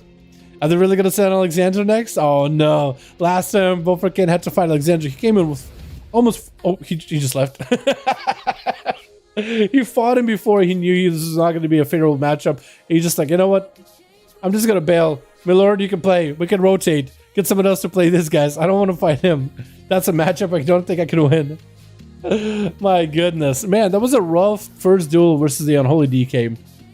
That's harsh. Miller Pala with a stun onto Alexandra. Alexandra will get a bit of a rematch versus Miller Pala. Last time to duel each other, Miller Pala just kind of hit him with a wombo combo of the blind and the stun. And Alexandra could be hit by that wombo combo yet again. Is that a stun available for Miller Pala? I don't think he has a Hodge anymore. As Alexandra trying to see if he can maybe wombo combo Miller Pala back. Gonna be the big holy Pala, red Pala damage with all the different modifiers slapped together versus the big proc damage of Alexandra. Which one of them is gonna end up winning? The Thunder really quickly. Miller Pala has a bubble, has a bob. Looks like both of them disengaged to go behind the pillar and reset. But Miller Pala is one a little bit behind, trying to heal. It looks like Alexandra, seeing the Miller Pala is a little bit low, is playing it very, very defensively. Gets him excited. He wants to rush at Miller Pala and maybe finish it off here. Got the Frost Shock swirling. Miller Pala could go for a Hand of Freedom. Pony up, Hand of Freedom. Got himself plenty of mobility. Hand of Hindrance onto Alexandria. Wants to get out of there as fast as he can. Miller Pala with a Hand of Freedom. Consecration on the ground. For Frost Shock, Snowball skips flying. Alexandria better have the grounding totem for the Hodge. Hodge comes out. Does Miller Pala have anything here? Looks like he's going for more defensive play. Hammers. I think he didn't get the procs he needed. Maybe he did. Maybe he did. It was hard to tell. The hammers were like really close by. I didn't see a... But maybe it was a bunch of procs. Miller Pala super low. Maybe Bubble might have to be used here. He's trying to see if he can deny the Bubble versus Alexandria as best he can. Maybe until Milord has full cooldowns available. Just use an immunity with wings to just slam down the Shaman. He has mobility with that pony. But as soon as the pony is down, Miller Pala is out in the open. Frost Shocks are keeping him slowed. Super low in health. Might just have to bubble. Not a lot of healing. 50% dampener. Blind into Alexandria. No trinket for Alexandria, but blind will not be used together with birds this time around. And Alexandria just needs to get close to Miller Pala. Get big procs. Try to stay in Ghostful as best as they can. I don't know if they have sprint. If they do have sprint, they just haven't burned it just yet.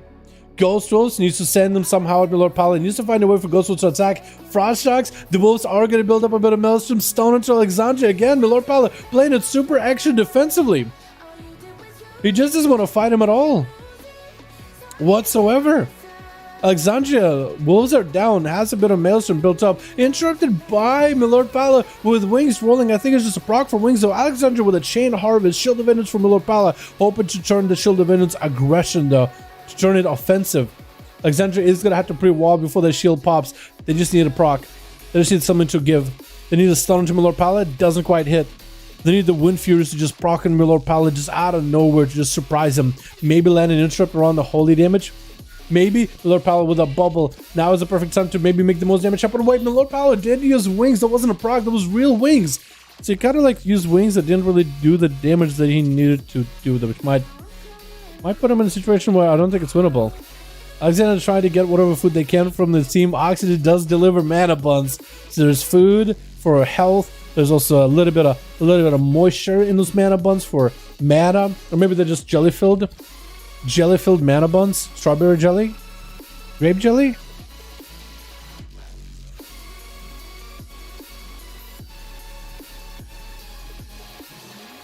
What would you put in a mana bun? Now I'm thinking cranberry. Imagine it's like those jelly-filled donuts, in a sense, but it's a bun. Bob? No, that's if it's gonna do anything. That's gonna be a lightning bolt away. He just tried to zap you, my guy. Lord Pallet able to get some holy power. I think he didn't even get a Crusader strike. Oh, get interrupted holy. It's just, how do you recover from this? He's tried his very hardest. He has to stick to this pillar. He got himself the pony, but the Alexander just using to land inside of him for just a half a second to just end this man's. Oh my god. Nard Pally trying to see if he might be able to take down Alexandria. Is he going to be able to? Wall up for the shaman. Maybe he can get the proc. Nard Pally with a bubble. Better use it. Better use it. Yeah, give up. Yeah, that was good. I feel like I should have done slash salute and left. Like slash salute and just like leave. Gonna be that blind. Night Pally is super low in health. He's gonna go for shackles. Alexandria is just gonna slam him down with a lava. I'm still laughing about that Paladin one. Quick opener burst by Big Homie Kang. BDB and a set of Storm, Earth, and Fire versus Sozan. And now we're at pretty high dampening. Maybe Sozan might be able to make something work versus Big Homie King. Not a lot of healing for the monk right now. Void Torrent, full pets around him, Siphoned, everything. Homie is going to take some of the damage after that karma disappears. And that's going to be Mages of the Dead. Continue to blast at him. Actually doing significant. Look at the damage. It's like a way better dot. Siphon is going to be down. If one of the mages could somehow stay on him while like moving while casting, then that would be fantastic. But either way, Homie taking a bit of damn. Sozan still has a lot of defenses ready, trying to recover on health. But at this point, you guys got no healing whatsoever. Zuen joining for Homie Kang has a set of images, Storm, Earth, and Fire. Maybe he can go for a leg sweep at some point. 10 seconds until then. Sozan disperse, but Touch of Death ignores the damage reduction. Whatever healing you're gonna get out of it, you ain't getting any. This is why you want to use cooldowns early before, you know. Normally you would wait. I would wait until I'm low, then I'll disperse for a big heal. Not at 70% dampener, but yeah, ain't happening.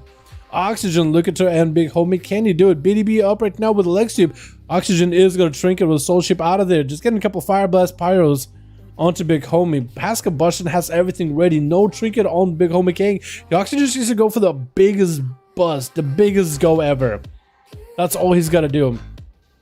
And Homie has an image set up as a plan B at all times. Oxygen just go burning a couple of those fireballs into Kevin Slime. Flashcraft is up for Big Homie. Did he cancel a little early? He might have actually canceled it just slightly early. Quick breath by Oxygen is just gonna have to go for a poly and whittle down Big Homie. He knows that Homie is just gonna go for a port. He's standing waiting for it. He's sending Meteor. That'd be hilarious if he sent the Meteor where his port was gonna be. That would have been such big brain play. Biggest brain play I've ever seen. But Homie got himself Ring of Peace. Yo, Oxygen just needs to consolidate his cooldown somehow and just take him, dude. I feel like this arena, that's why I'm not a fan of this arena. In particular, the pillars in this arena are way too big. For a 1v1 scenario, it just gives you so much room to maneuver. Like, as a rogue in particular, like Outlaw grapples, this is the best one. If you just want to run away from somebody, just grapple. Eat yourself across to the other side with a spear on top of it. You'll always be able to round those bends faster than they do. Unless they're like a monk or something. And hey, speaking of monks, BDB down, gonna be an Ice Barb Oxygen, quick breath onto Homie. With the Ring of Peace, with Ring of Fire, or Ring of Frost, Trinkets out of it, a Shackles and Addictions on Big Homie King. He's gonna go reversing it with Diffuse Magic. Oxygen blinking away from him in that soul shape. Not a lot of health real left right now. Doesn't really have much except for Cauterize. Homie is out in the open with Spinning Crane Kicks. Try to see if he can walk back with Spinning Crane Kick from the images. Try to do damage to Oxygen, but looks like he's gonna be able to get away from them at the last second. Homie, barely any health, wants to end this deal as soon as possible. Oxygen still has Cauterize, if anything. Breath onto Homie. This is where you just need to do the most amount of damage. Pyroblast getting dropped in. The Oxygen does have his Cauterize proc, and all the time is up. and is going to be able to get some health back. Blinking towards Big Homie King. Just needs a couple more blasts. Both of them are super critical low. Homie might be able to wait long enough for a karma. More blasts and more pyres for oxygen. But Homie at no health whatsoever. 86% dampen. A shifting power for oxygen, which is really good. Whatever cooldowns you can get, the better. And oxygen got himself the smallest shield possible with an invis. But it's going to be in cap before it happens. Oh, Rising Sun Kick. Taking him out with a Fist of Fury. Homie is going to be able to eliminate him. Shiv is the last one left. Man, this duel was a long one, dude. 19 minutes.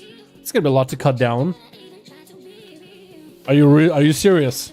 I was going to say for a second, is he actually going to let him have an honor duel? Taking Boom back Homie King in the head with just 2 globals. Man, that was a long one, boys. Man, oh man. But at least everybody got a chance to play, even if Shiv basically just used 2 abilities. Oh no, Mark for Death, Kidney Shot, Shadow Blades, Shadow Dance, Shadow Step,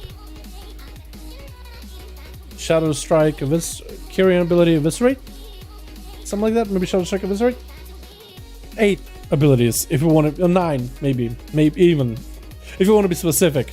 Maybe you press click the shadows in between just to pad it out. At least it's something, you know what I mean?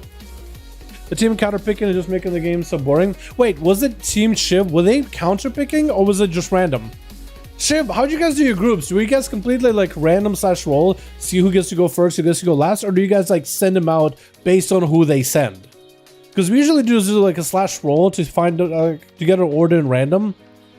But if you guys were like counter picking, I mean, I guess that's a strat, but it's clearly counter picking. Yeah, sure. How were you guys doing it? Were you guys random roll / roll, or were you guys just like sending people out depending on who is fighting? And it's kind of trying to figure out like, okay, let's send this guy. Okay, that guy. It's hard to tell. Roll? Okay. Yeah. They better not be cheating. Because I did think for a second like, well, I guess the Shaman did face Seavark twice. But I don't know. I'm just gonna take your word for it. Seavark doesn't think so.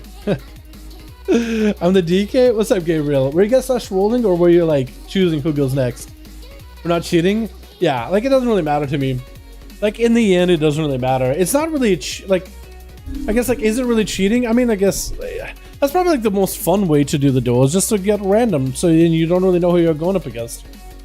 Because that's not rolling. That's counter picking. We just had lag. Okay. I really don't really care. Yeah, I feel you. Yeah, it doesn't really matter to me that much whether you guys do it / roll or whatever. Just sad that I got lucky then. Yeah, because sometimes you do get those counter classes, right? And it's just not super fun. Because some classes do hard counter you, especially at that high dampening. It's like, well, do you do a shaman and like lose eventually? But like, maybe you could have beat him if it was like full cooldowns, but damn, that's definitely rough. Definitely rough. Either way. Yeah. Bro, the DK is 2 AMS? Does he really? Well, no, I think it's 1 Spell Warden, right? Oh, Gabriel, were you running the... Actually, you don't need to let me know in chat if you want to whisper me in Discord. That's probably the best way if you want to keep it a secret. Were you running like the extra long AMS legendary? Or were you running like the Death Strike legendary? Because I know you were playing, unless you were playing like the normal DK build, it felt like you were playing something tanky, but I just can't put my finger on it. I don't really know. I'll take it. Yeah, let's go again. Are we going again? Are we doing one more, boys? Because it's 7:33. It's normally about that time we call a break. But if you guys want to go one more, I'm down. We'll put it on hook point. We'll put it on hook point.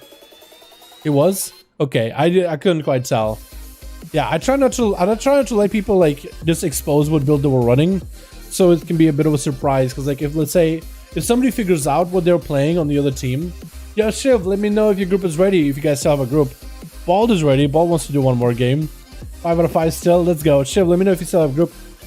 The only time I ever counterpicked was the opponent way outgeared us, except for one guy who would go 50-50, and he rolled last, and we weren't looking for a warning for only 5. Yeah, I feel ya. Yeah, like it doesn't really matter how people pick groups. Whether you like counter pick, like Pokemon style, like Pikachu, I choose you, just to make sure you get like a right favorable matchup. Like to me, it doesn't really matter. I think slash roll is probably the most fun way of going about it, though. I should have done a hook point. I did a random. It's okay. Tiger Peak is still a fun arena. Tiger Peak is still a good arena either way. Doesn't really matter. I just want something smaller than it's Overrun, and I kind of like hook point. I just like the way hook point looks. It's slightly smaller arena because this one does have those big cat statues. But yeah, to me in the end it doesn't really matter. I like the randomness. I like the variety. Roll for sure. Yeah. I just like the variety and randomness of like the people that pick groups or whatever, right? Just a complete chaos. You never really know. Like Homie, if you don't need to keep Homie last, let Homie roll this time. We only had Homie go last for that duel as well. Because this guy's a monster. Yo, can somebody beat Homie? I feel like this man only dies due to like dampening and low cooldowns. Can anybody beat that man? Switch. Got ourselves together. Alexandra. I keep messing up your name left and right. As on the hands of shamans, we got Cavaliers on the Holy Souls and Shadow Priest. We got ourselves Oxygen as a Fire Mage as well as Shiv as a Sub Rogue. Looks like Alexandra is going to be first up. Where's the Skills? Skills Rogue, Skills Lou. On the team we got Knight Pally. We have ourselves Malor Pala as a Red. Buffer Kane as an Arcane. And Homie King as his own class. The homiest, the Kang. Kidney shot. Buy skills. Looking for that Curian opener. Shadow strikes into cheap shot. Just trying to get the most damage onto Alexandra. But Alexandra is just playing it very, very defensively. The Cloaker shot is really early for skills with a smoke bomb. As Alexandra hasn't committed too many cooldown checks for Ghost Wolves. Ghost Wolves definitely keeping the rogue in combat. Just to get some kind of a frost shock or even a flame shock just to keep the rogue in place. And actually skills taking a bit of damage just from wolves. Unless that was all lost during that storm strike. Was that just all wolf damage? Oh my goodness. That's so much. That is way too much. I literally didn't even look at his health until the storm strike. I was like, oh my god, his health. Where did it go? He's going to have to go for a reset. Big sippy cup. We're so early into the duel, we're not going to be seeing the eyeballs. So it's really up to skills if he wants to open up and do damage to Alexandra. Or if he just wants to wait. Might just wait for like... What cooldowns would you wait for? Actually, Subbrook, you don't even need that Vanish that much. I mean, Vanish is a good defensive, don't get me wrong. But you can line up a Kidney Shot, like as a defensive, and then go reset behind the pillar. And then go again. Worst to worst. Wasn't that Pally who came out first and then the Rogue? Might have been. I think they were trying to figure out who's first, who's last. Maybe like Milord Pally or Night Pally were just jumping around. Sometimes it happens. But it looks like skills is first. Yeah, because sometimes can be a little confusing. Because I usually like, I'm a little aloof. I'll just jump around circles. You know? It's a 5V5 1v1 DUELS. Our rules are not super strict. Just say anything that's fun. And Alexander hanging out. Look at this Murloc boys, dude. Look at him. He's eating food. He's eating, and he's calling for food as well. So he's like, where's my mana bun? He's eating a mana bun. His guy's like, huh. I don't know why, but I like this Murloc backpacks, dude. I don't know why. I kind of like him. Skills actually just reset completely, didn't you? Wait, Skills actually... Oh, my... Skills! He's playing Rogue. Wait, guys, this is what I see Rogues do all the time. Full reset.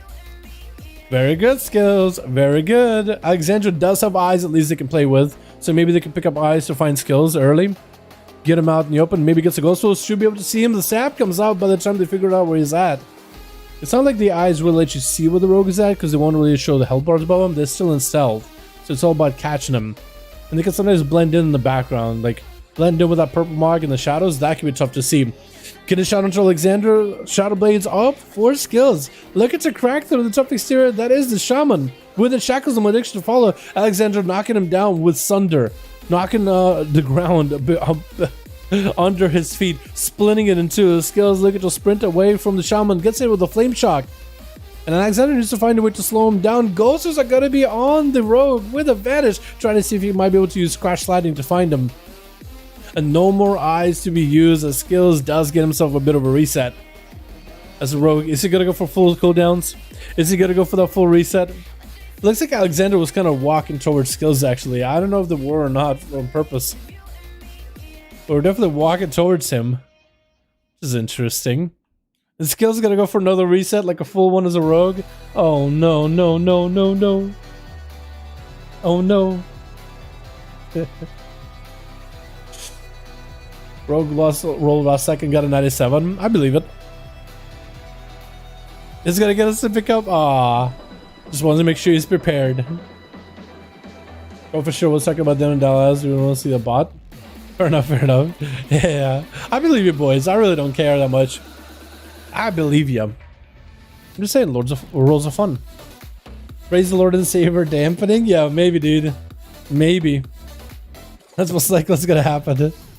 Alexandra in Ghost Row skills looking like he actually wants to go for an opener as Alexandra is eyeing the eye. And skills looking to get some curing damage up. Cheap shot to follow that kidney shot and out in the open looking for a sprint.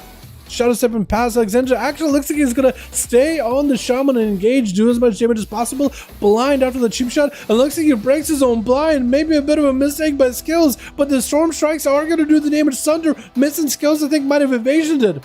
Does not have advantage this time around, dodging as many spells as he can from Alexandra, but eventually one of them is going to hit. Shadow stepping past him, Shadow strikes to fall, and no stuns are after, and that's going to be a big old zap by Alexandra, taking him out. Not sure what just happened, but he did end up taking him out. A Night Pally is going to be on next, slamming a Hodge onto Alexandra as they do go for a big old wall, trying to max up the damage. Where's the Night Pally? Wall with an Earth Elemental. Just trying to fight through a Night Pally's damage and go for as much healing while they can. Night Pally's actually getting kind of low in health. Looks like the counter damage.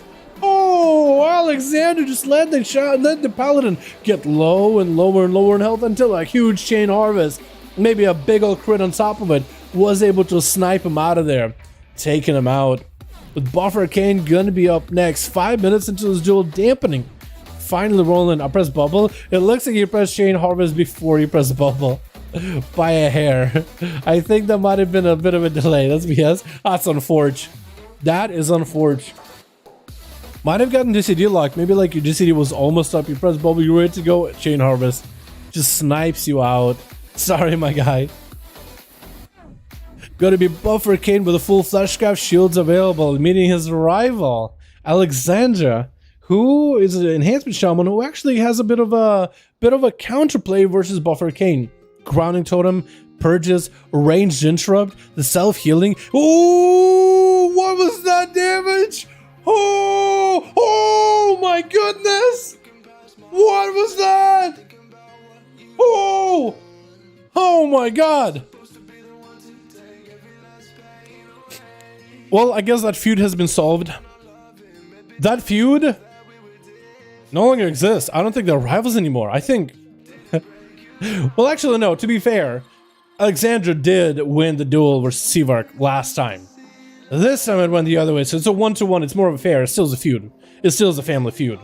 My goodness, Seavark just found like his own like inner Khadgar. Nerf Arcane. Yeah. Yeah, you gotta change the name now to Nerf Arcane. Deathborn as Cavaliers right next to you is gonna activate Anti-Magic Shell really early. Buff Arcane with the ulti time just gonna get yoinked and run the other direction of Cavaliers. Like, well, I'm gonna pull in the other direction. I might as well go in that way. Cavaliers with an Anti-Magic Shell stunning Buff Arcane is trying to set up himself a full Arcanosphere. Does that go on cooldown when you get stunned like that? Do you still get Arcanosphere, or no longer is that no longer a thing? Cavaliers not even looking to interrupt Arcane buff on Arcane, as it's going to be temporal. Arcane got himself plenty of healing, going to take a bit of damage from all those ghouls and fiends. Got himself Flashcraft interrupted on Shadow. Actually can just hard cast a lot of spells into Cavaliers now. The Armor of the Dead is going to be right next to him. The Zombie, the Target Transformation pet, is going to have an interrupt as well as a big stun. Bufferkin just trying to use whatever abilities he's got to generate some Holy Power charges. Arcane Power charges. Silence by Cavaliers. Bufferkin is going to trinket out of it. The Cavaliers is playing two Strangulates. One, the normal stun. The other is the Silent Strangulate. So a pretty big silence effect, which is amazing against casters. Really good to deal with when it comes to dealing with casters. Polymorph onto Cavaliers. No pre-AMS for this one. Buffer Kane looks like he's going for a bit of an invis. With the touch of the Magi, re-polymorphing him yet again. Arcanosphere getting loaded up. No way for Cavaliers to break out of it. Buffer Kane with a big damage AMS is getting used by Cavaliers. Does take a hit. Touch of the Magi gets absorbed into that anti-magic shell. But Arcane damage did still go through. Cavaliers trying to get himself a little bit of healing. Fleshcraft. Was that a Lichborn? No, not a Lichborn. Just a bit of a Fleshcraft. Got himself a little bit of healing from it. Has a full bar of runic power, so that could be a lot of healing. Buffer Kane with a temporal as well as an ice block. Gonna get a lot of health recovery. but did have to burn off the defensive cooldowns really pretty early against Duel and Cavaliers. We're 9 minutes into the Duel. Actually, I guess not that early. We are 25% dampening in, so he's gonna have to worry about himself. Cavaliers got the swarm around Arcane with the silence. Could be a pretty bad situation. Trying to go for a polymorph versus Cavaliers. Quick stun by the pet, and Bufferkin trying to see if he can disengage. Maybe he can get himself a fleshcraft. Let's get another one. Got himself some food. Cavaliers is polymorphed. He's gonna have to find a way to catch up to Bufferkin. The pet is slow by quite a bit. Death Advance is letting him close the gap pretty quickly. Bufferkin got himself no invis for a bit, actually. I was gonna say maybe invis, but that was a different cooldown I was looking for. Root by the pet really early, so no longer has an intro by the pet. Stun as Cavalier gets rooted. Is gonna grip Bufferkin to him with the Abomination Limb. Bufferkin just gonna walk out of there. Fleshcraft could maybe interrupted. Last second, got himself full-fledged arcane damage into Poly. Gonna be a Lynchborn. Bufferkin could go for the biggest burst possible. Does have ult time in case his health dips low. Cavaliers is aware of this. Is gonna hang out by where his ult time is at. Bufferkin using it as a way to juke him out. He's like, oh, let me leave that image. That's where I'm gonna port. And Cavalier's like, all right, well, I'm gonna wait you for there. And it's like, wait a minute, you cancel it. And Bufferkin is already in the other zip code. Already ran away. Cavaliers has AMS, Trinket, IBF. He has a lot of defenses to work with. Bufferkin has invis, so dip out for a second. Disappear with another invis to follow. Got himself a 60% damage reduction with that second invis. Still, Cavaliers is able to break right through those defenses. Trying to go for a knockback with the shield. Got himself whatever prismatic barrier possible. Silence. I think it's over. Bufferkin is down. Man, that damage versus the enhanced shaman. That was everything all packed up in one. That was tough to deal with. Hodge onto Cavaliers. IBF said immediately. Miller Palo with the blind has a lot of holy damage for Cavaliers, but he doesn't really combine wings to it. I think he was trying to wait out the anti-magic shell, the anti-magic zone. He's like, you know what? I don't want 20% of my damage just going to that shield. Nope. No, please. Please, no. Gonna be big slams. Miller Pala is gonna see the final wreck coming out. Or Cavalier's going to see a final wreck coming out from Lord Paladin, going for that stun with a Wraithwalk. He had Wraithwalk this whole time and has never used it. That's a surprise to me. Is going to sacrifice his pet, summon a new one, and it's going to activate the Swarm. The Unholy Swarm should amp up some of the damage versus Milord Pala with the pets, especially if he wants to go for full Apocalypse, but the Paladin is avoiding the Swarm and the Death Knight completely. Doctor's Transmission still getting used in order to beef up the pet. Cavalier's looking to add himself a full Army of the Dead AMS in case Milord Pala goes for Hammer of Justice or any damage whatsoever. And the Army of the Dead joins the fight. Milord Pala could be in trouble. This could be really bad for him as the grippy hand is up. If any of those attack him, the pets or the Death Knight, it's going to be bubbled at 1 health. Literally bubbled at 1 health. Literally at 1 health. He's literally done. He's literally done. He's cowering. I think he's not leaving, but I think he's given up. Fist of Fury onto Cavaliers. Looks like it's going to be Big Homie taking him out. Milord Pala is still getting health, but I think he's done. Like, he has a target somehow, but I think he's out. Like, out. Sozan going to be up next. Looks like he can't really hit Milord Pala. Man. That was just a lot of damage. Literally bubbled at 1 health. He was like, alright, I'll lose. I gived. Man. he gived it. That was a lot of damage, my lord, wasn't it? That was a lot of damage. Those undeads are no joke. Because, like, you were trying to wait to get away from the Death Knight, but just the pets themselves also do so much damage. Like, you can't really get away from one or the other. Like, you're actually just in a pincer maneuver and there's nowhere to go. I don't like, oh no, Gabriel didn't get the kill. It's okay, Gabriel. You won that one. That counts. That one counts in my books. Probably the monk came to me through pallet. Yeah, the monk afterwards, after you were out cooldowns. That's sometimes happens in 5v5s. Yeah, that's how it would be sometimes. That's going to be big kick. Sozan having to go for big defensive. Fist of Fury flying to the 50% dampener. Trying to get whatever healing he can with Disperse as well as Vamp Embrace. Needs some sort of CC onto Big Homie. Oh, he has a silence. It looks like Touch of Death is going to end up taking him out. Big Homie Kang versus an Oxygen. I feel like these two have ran into each other this evening. Back to back to back. Trying to land a polymorph onto Homie. Is Oxygen playing normal Blink now instead of Shimmer? I would have thought he would have Shimmer without Poly. It looks like he's kind of trying to waddle away, not really trying to shimmer with a poly. He's just trying to land a normal poly instead. Oxygen hit with a leg sweep is going to have himself all the time. Normal blink gets him out of stuns. So I think that's his plan, is to play normal blink to get him out of stuns to give him a bit of a shield. So Homie could not lock him down ever. so Oxygen can be a little bit more aggressive. Into a poly, needs to make sure he has himself the full best go possible. Ring of Frost where his image is gonna be. He's trying to predict where he's gonna go with a full combustion. Meteor coming down, Meteor missing, but that is still full combustion. Out into Karma. Big homie got himself Karma as well as diffuse magic, trying to reduce as much of that damage as possible. Big damage to Oxygen, who really wishes he had all the time for that situation. Might be cauterized. Yep, there goes the cauterize into an ice block.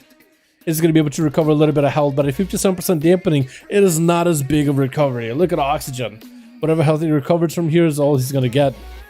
Unless maybe he gets some kind of like a healing buff, maybe mage food.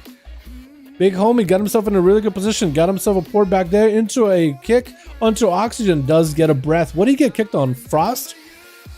Did you kicked on Frost? That's going to be a Meteor coming in. Homie is going to pour it out of there. I think the Meteor might have still hit him. Flash cut is up. No way Oxygen can interrupt it. Just doesn't have the line of sight.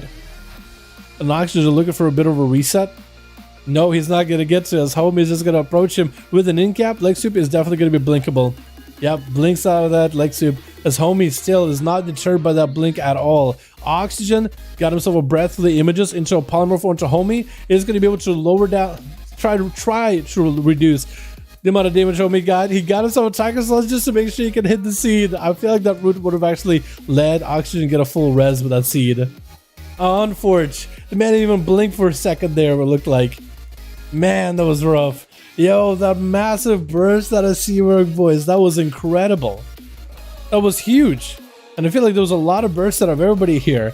We got the DK with the burst. We got the Shaman did pretty well. We got the Arcane mages blasting it out. That's rough, man. You know? That's rough. I was good. I enjoyed that one, though. I enjoyed the duel a ton. Yo, Seawork, what was that burst, my guy? Even though it was a full crowning tournament and everything. Yeah, back-to-back games like that can be rough, Seawork. It's just matchups, man. Sometimes you get rough matchups. Not much you can do about it. Now they're 100% counter picking. I don't think so.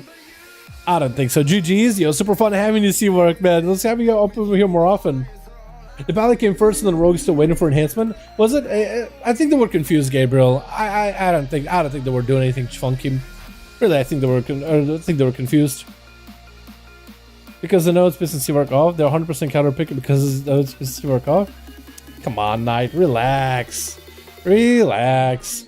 I want to see a Demon Hunter, man. Terzo, you should have been there for the EU duels. I think we had some Demon Hunters there. What's up, Prestige? How you doing, my guy? I hope you're having a good one. Amazing duel. Thank you so much. Yo, Joel, thanks for joining. Yo, homie, thank you so much for coming by. Yo, Gabriel and the team, Shiv, thank you boys for joining as well. We do these duels in US every Saturday from 5 to 7 p.m. East Coast. So you guys are more than welcome to join in. Bring your friends, bring your homies, try different covenants, try the weird legendaries. This is the time to try all the different things, man. It was super fun with the community. A fitting name. You could say the mage was out of breath and suffocated. Atho is gonna be the best dad based on just dad jokes. Honestly.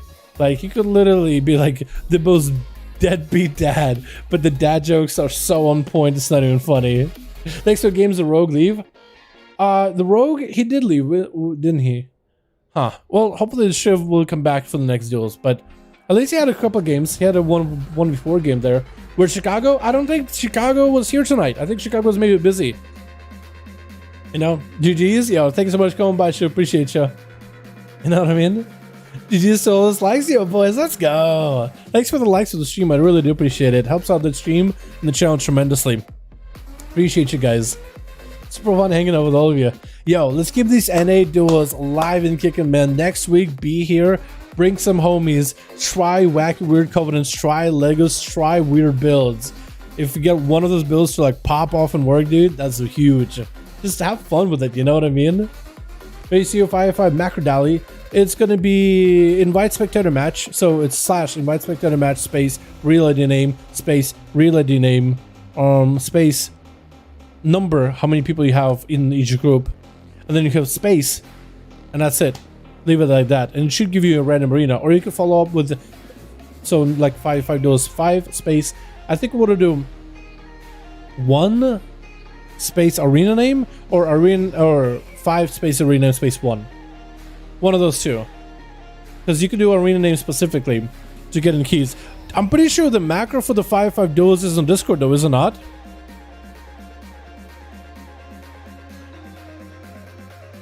Wasn't it?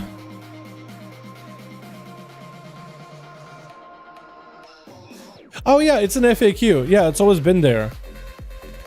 Yeah, if you check the FAQ, that's a frequently asked question, and Kren has it listed there as well. Or Kren wrote it out. Yeah. Only the image spectator match part in disc. Do you have trouble? Yeah, it's literally just that. Can I try to see if this works? Go for it. Yeah, let me look at it again just to make sure it's right. Oh, image spectator match, check the 5v5 duels. Oh, I guess it doesn't have it listed, does it?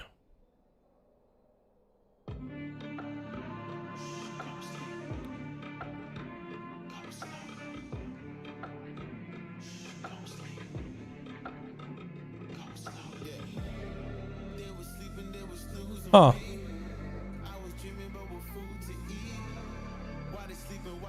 Now I'm trying to figure out, well, do I want to put it in the FAQ or just put it in the dual section?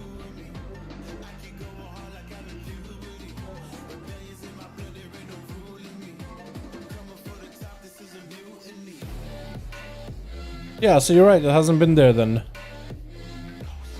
Huh, wait, oh, I just moved it. FAQ? Okay, I think I moved FAQ for a second. Oh, we're good. Should I put it in the duel section? Respect to the duels, invite spectator match. Okay, let me just go over it real quickly. So invite spectator match, space reality name, space 5, space enter, and that'll give you in a random arena. It's not completely random, it's like has a set of arenas that it's gonna play through, but sometimes you can randomize, but it usually has like a set arena. They're a little different every single week, but usually it plays through. It plays like hook point and the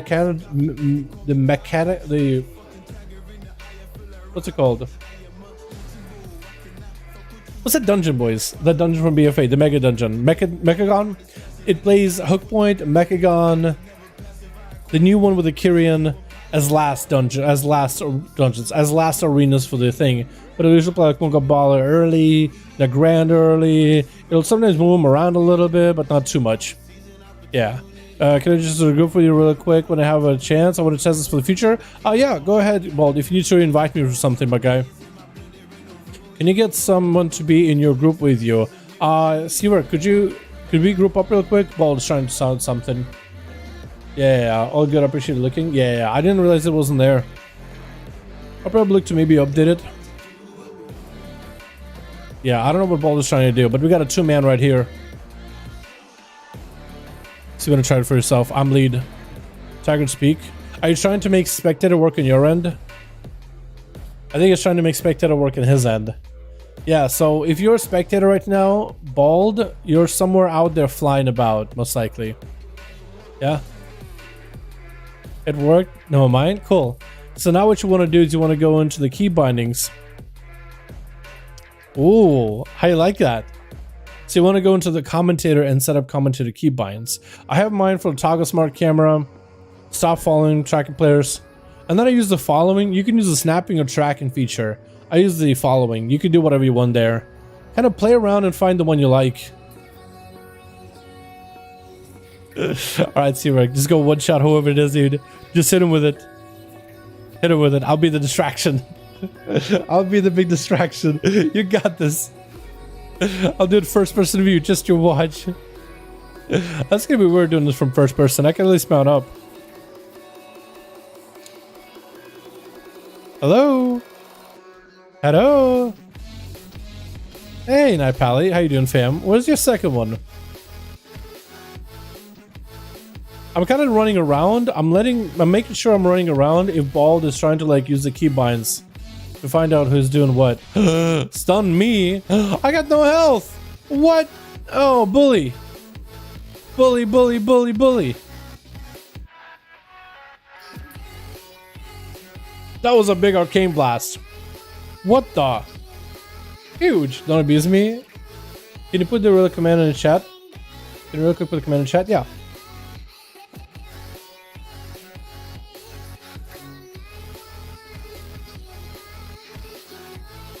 Rude. Yeah, it'll be invite spectator match, and then you just populate it with real ID names in between. So invite, real ID, second real ID, number. You got to make sure you include the number and spaces in between of everything. Make sure everything is spaced out. That's basically it. Now, the macro sometimes just doesn't work either. It sometimes just does not work. So if it doesn't work, that's not your fault. It just sometimes doesn't function at all. Delete it.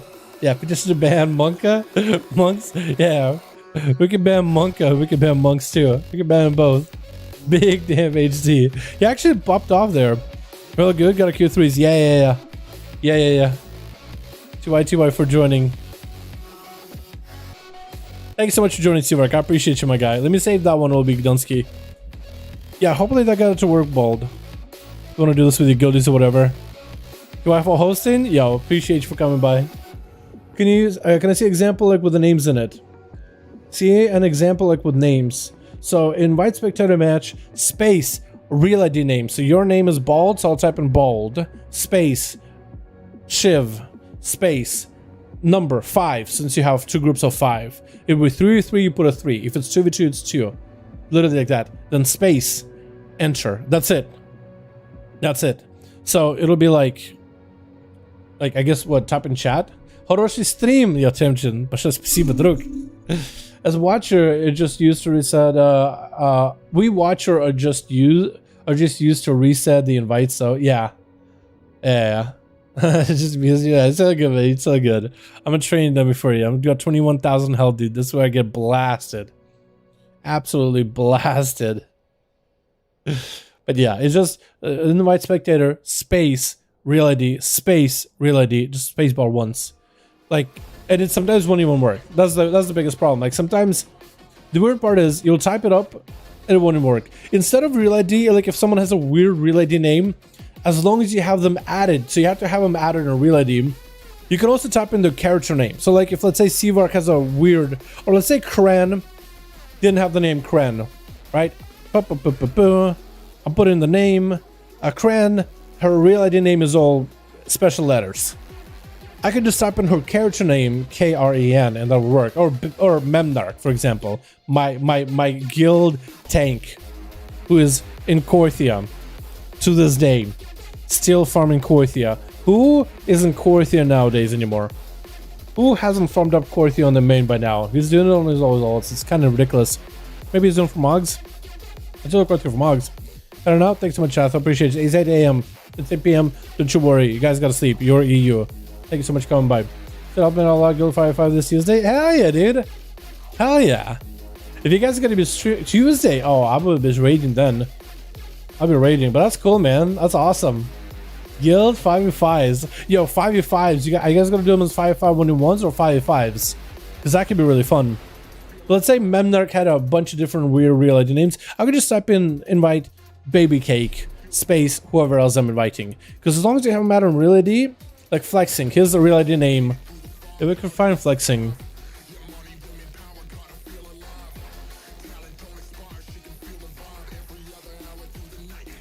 I have so many of you guys on the EU and NA nowadays, it's hard to tell who's who. Flexing has some real wacky stuff. Yeah, like flexing is literally squares. Squares, square X, square S. How am I gonna type that name up? So when he's on flexing, the hunter, I just type in flexing cutie. And it works just fine. But that's gonna be it, boys. Thank you so much for joining the stream. So we're fun hanging out with all of you boys. Super fun having you guys here. Chilling with the homies, playing some duels, watching some duels, commentating over duels. Thank you. You guys are super fun to hang out with, super wonderful, super beautiful. Thank you. We're going to be doing more of these next week. EU on Friday, NA on Saturday. Dude, after the whole like AC thing with the burning, I feel like I just have... I don't know what the AC guy did. Maybe you actually had to solder something. Like maybe that's what it smelled like burning. Maybe you actually had to like fix, like solder something with the AC unit.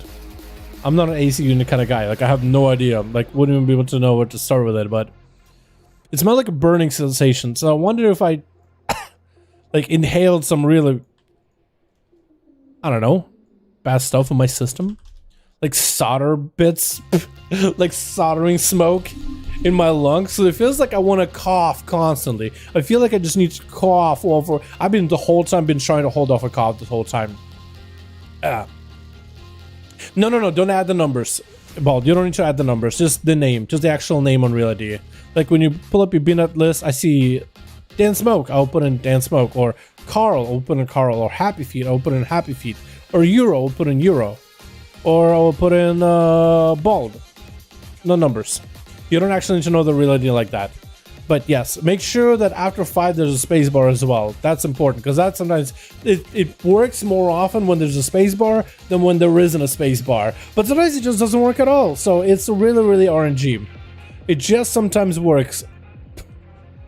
Which I feel like should have been Bethesda's slogan. Instead of "it just works," he should have just said "it just sometimes works," because Skyrim does not work.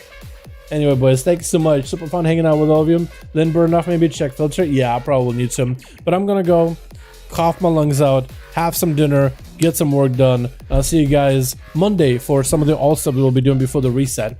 But hope you guys enjoyed yourself. Have a wonderful evening. No stream tomorrow. That is a Sunday. I'm just gonna take time off, chill. It's usually my day to get work done, catch up on stuff. I'll see you guys on Monday for the reset. So working on chest for the big old Tuesday. We got the mage shower coming up very soon. Legion time walking in like what, a week, which is pretty awesome. But yeah, thank you, boys. I appreciate you guys so much for hanging out. Thank you all so much. You guys are awesome. I'll see you guys next stream. Alrighty, boys. Alrighty, peace.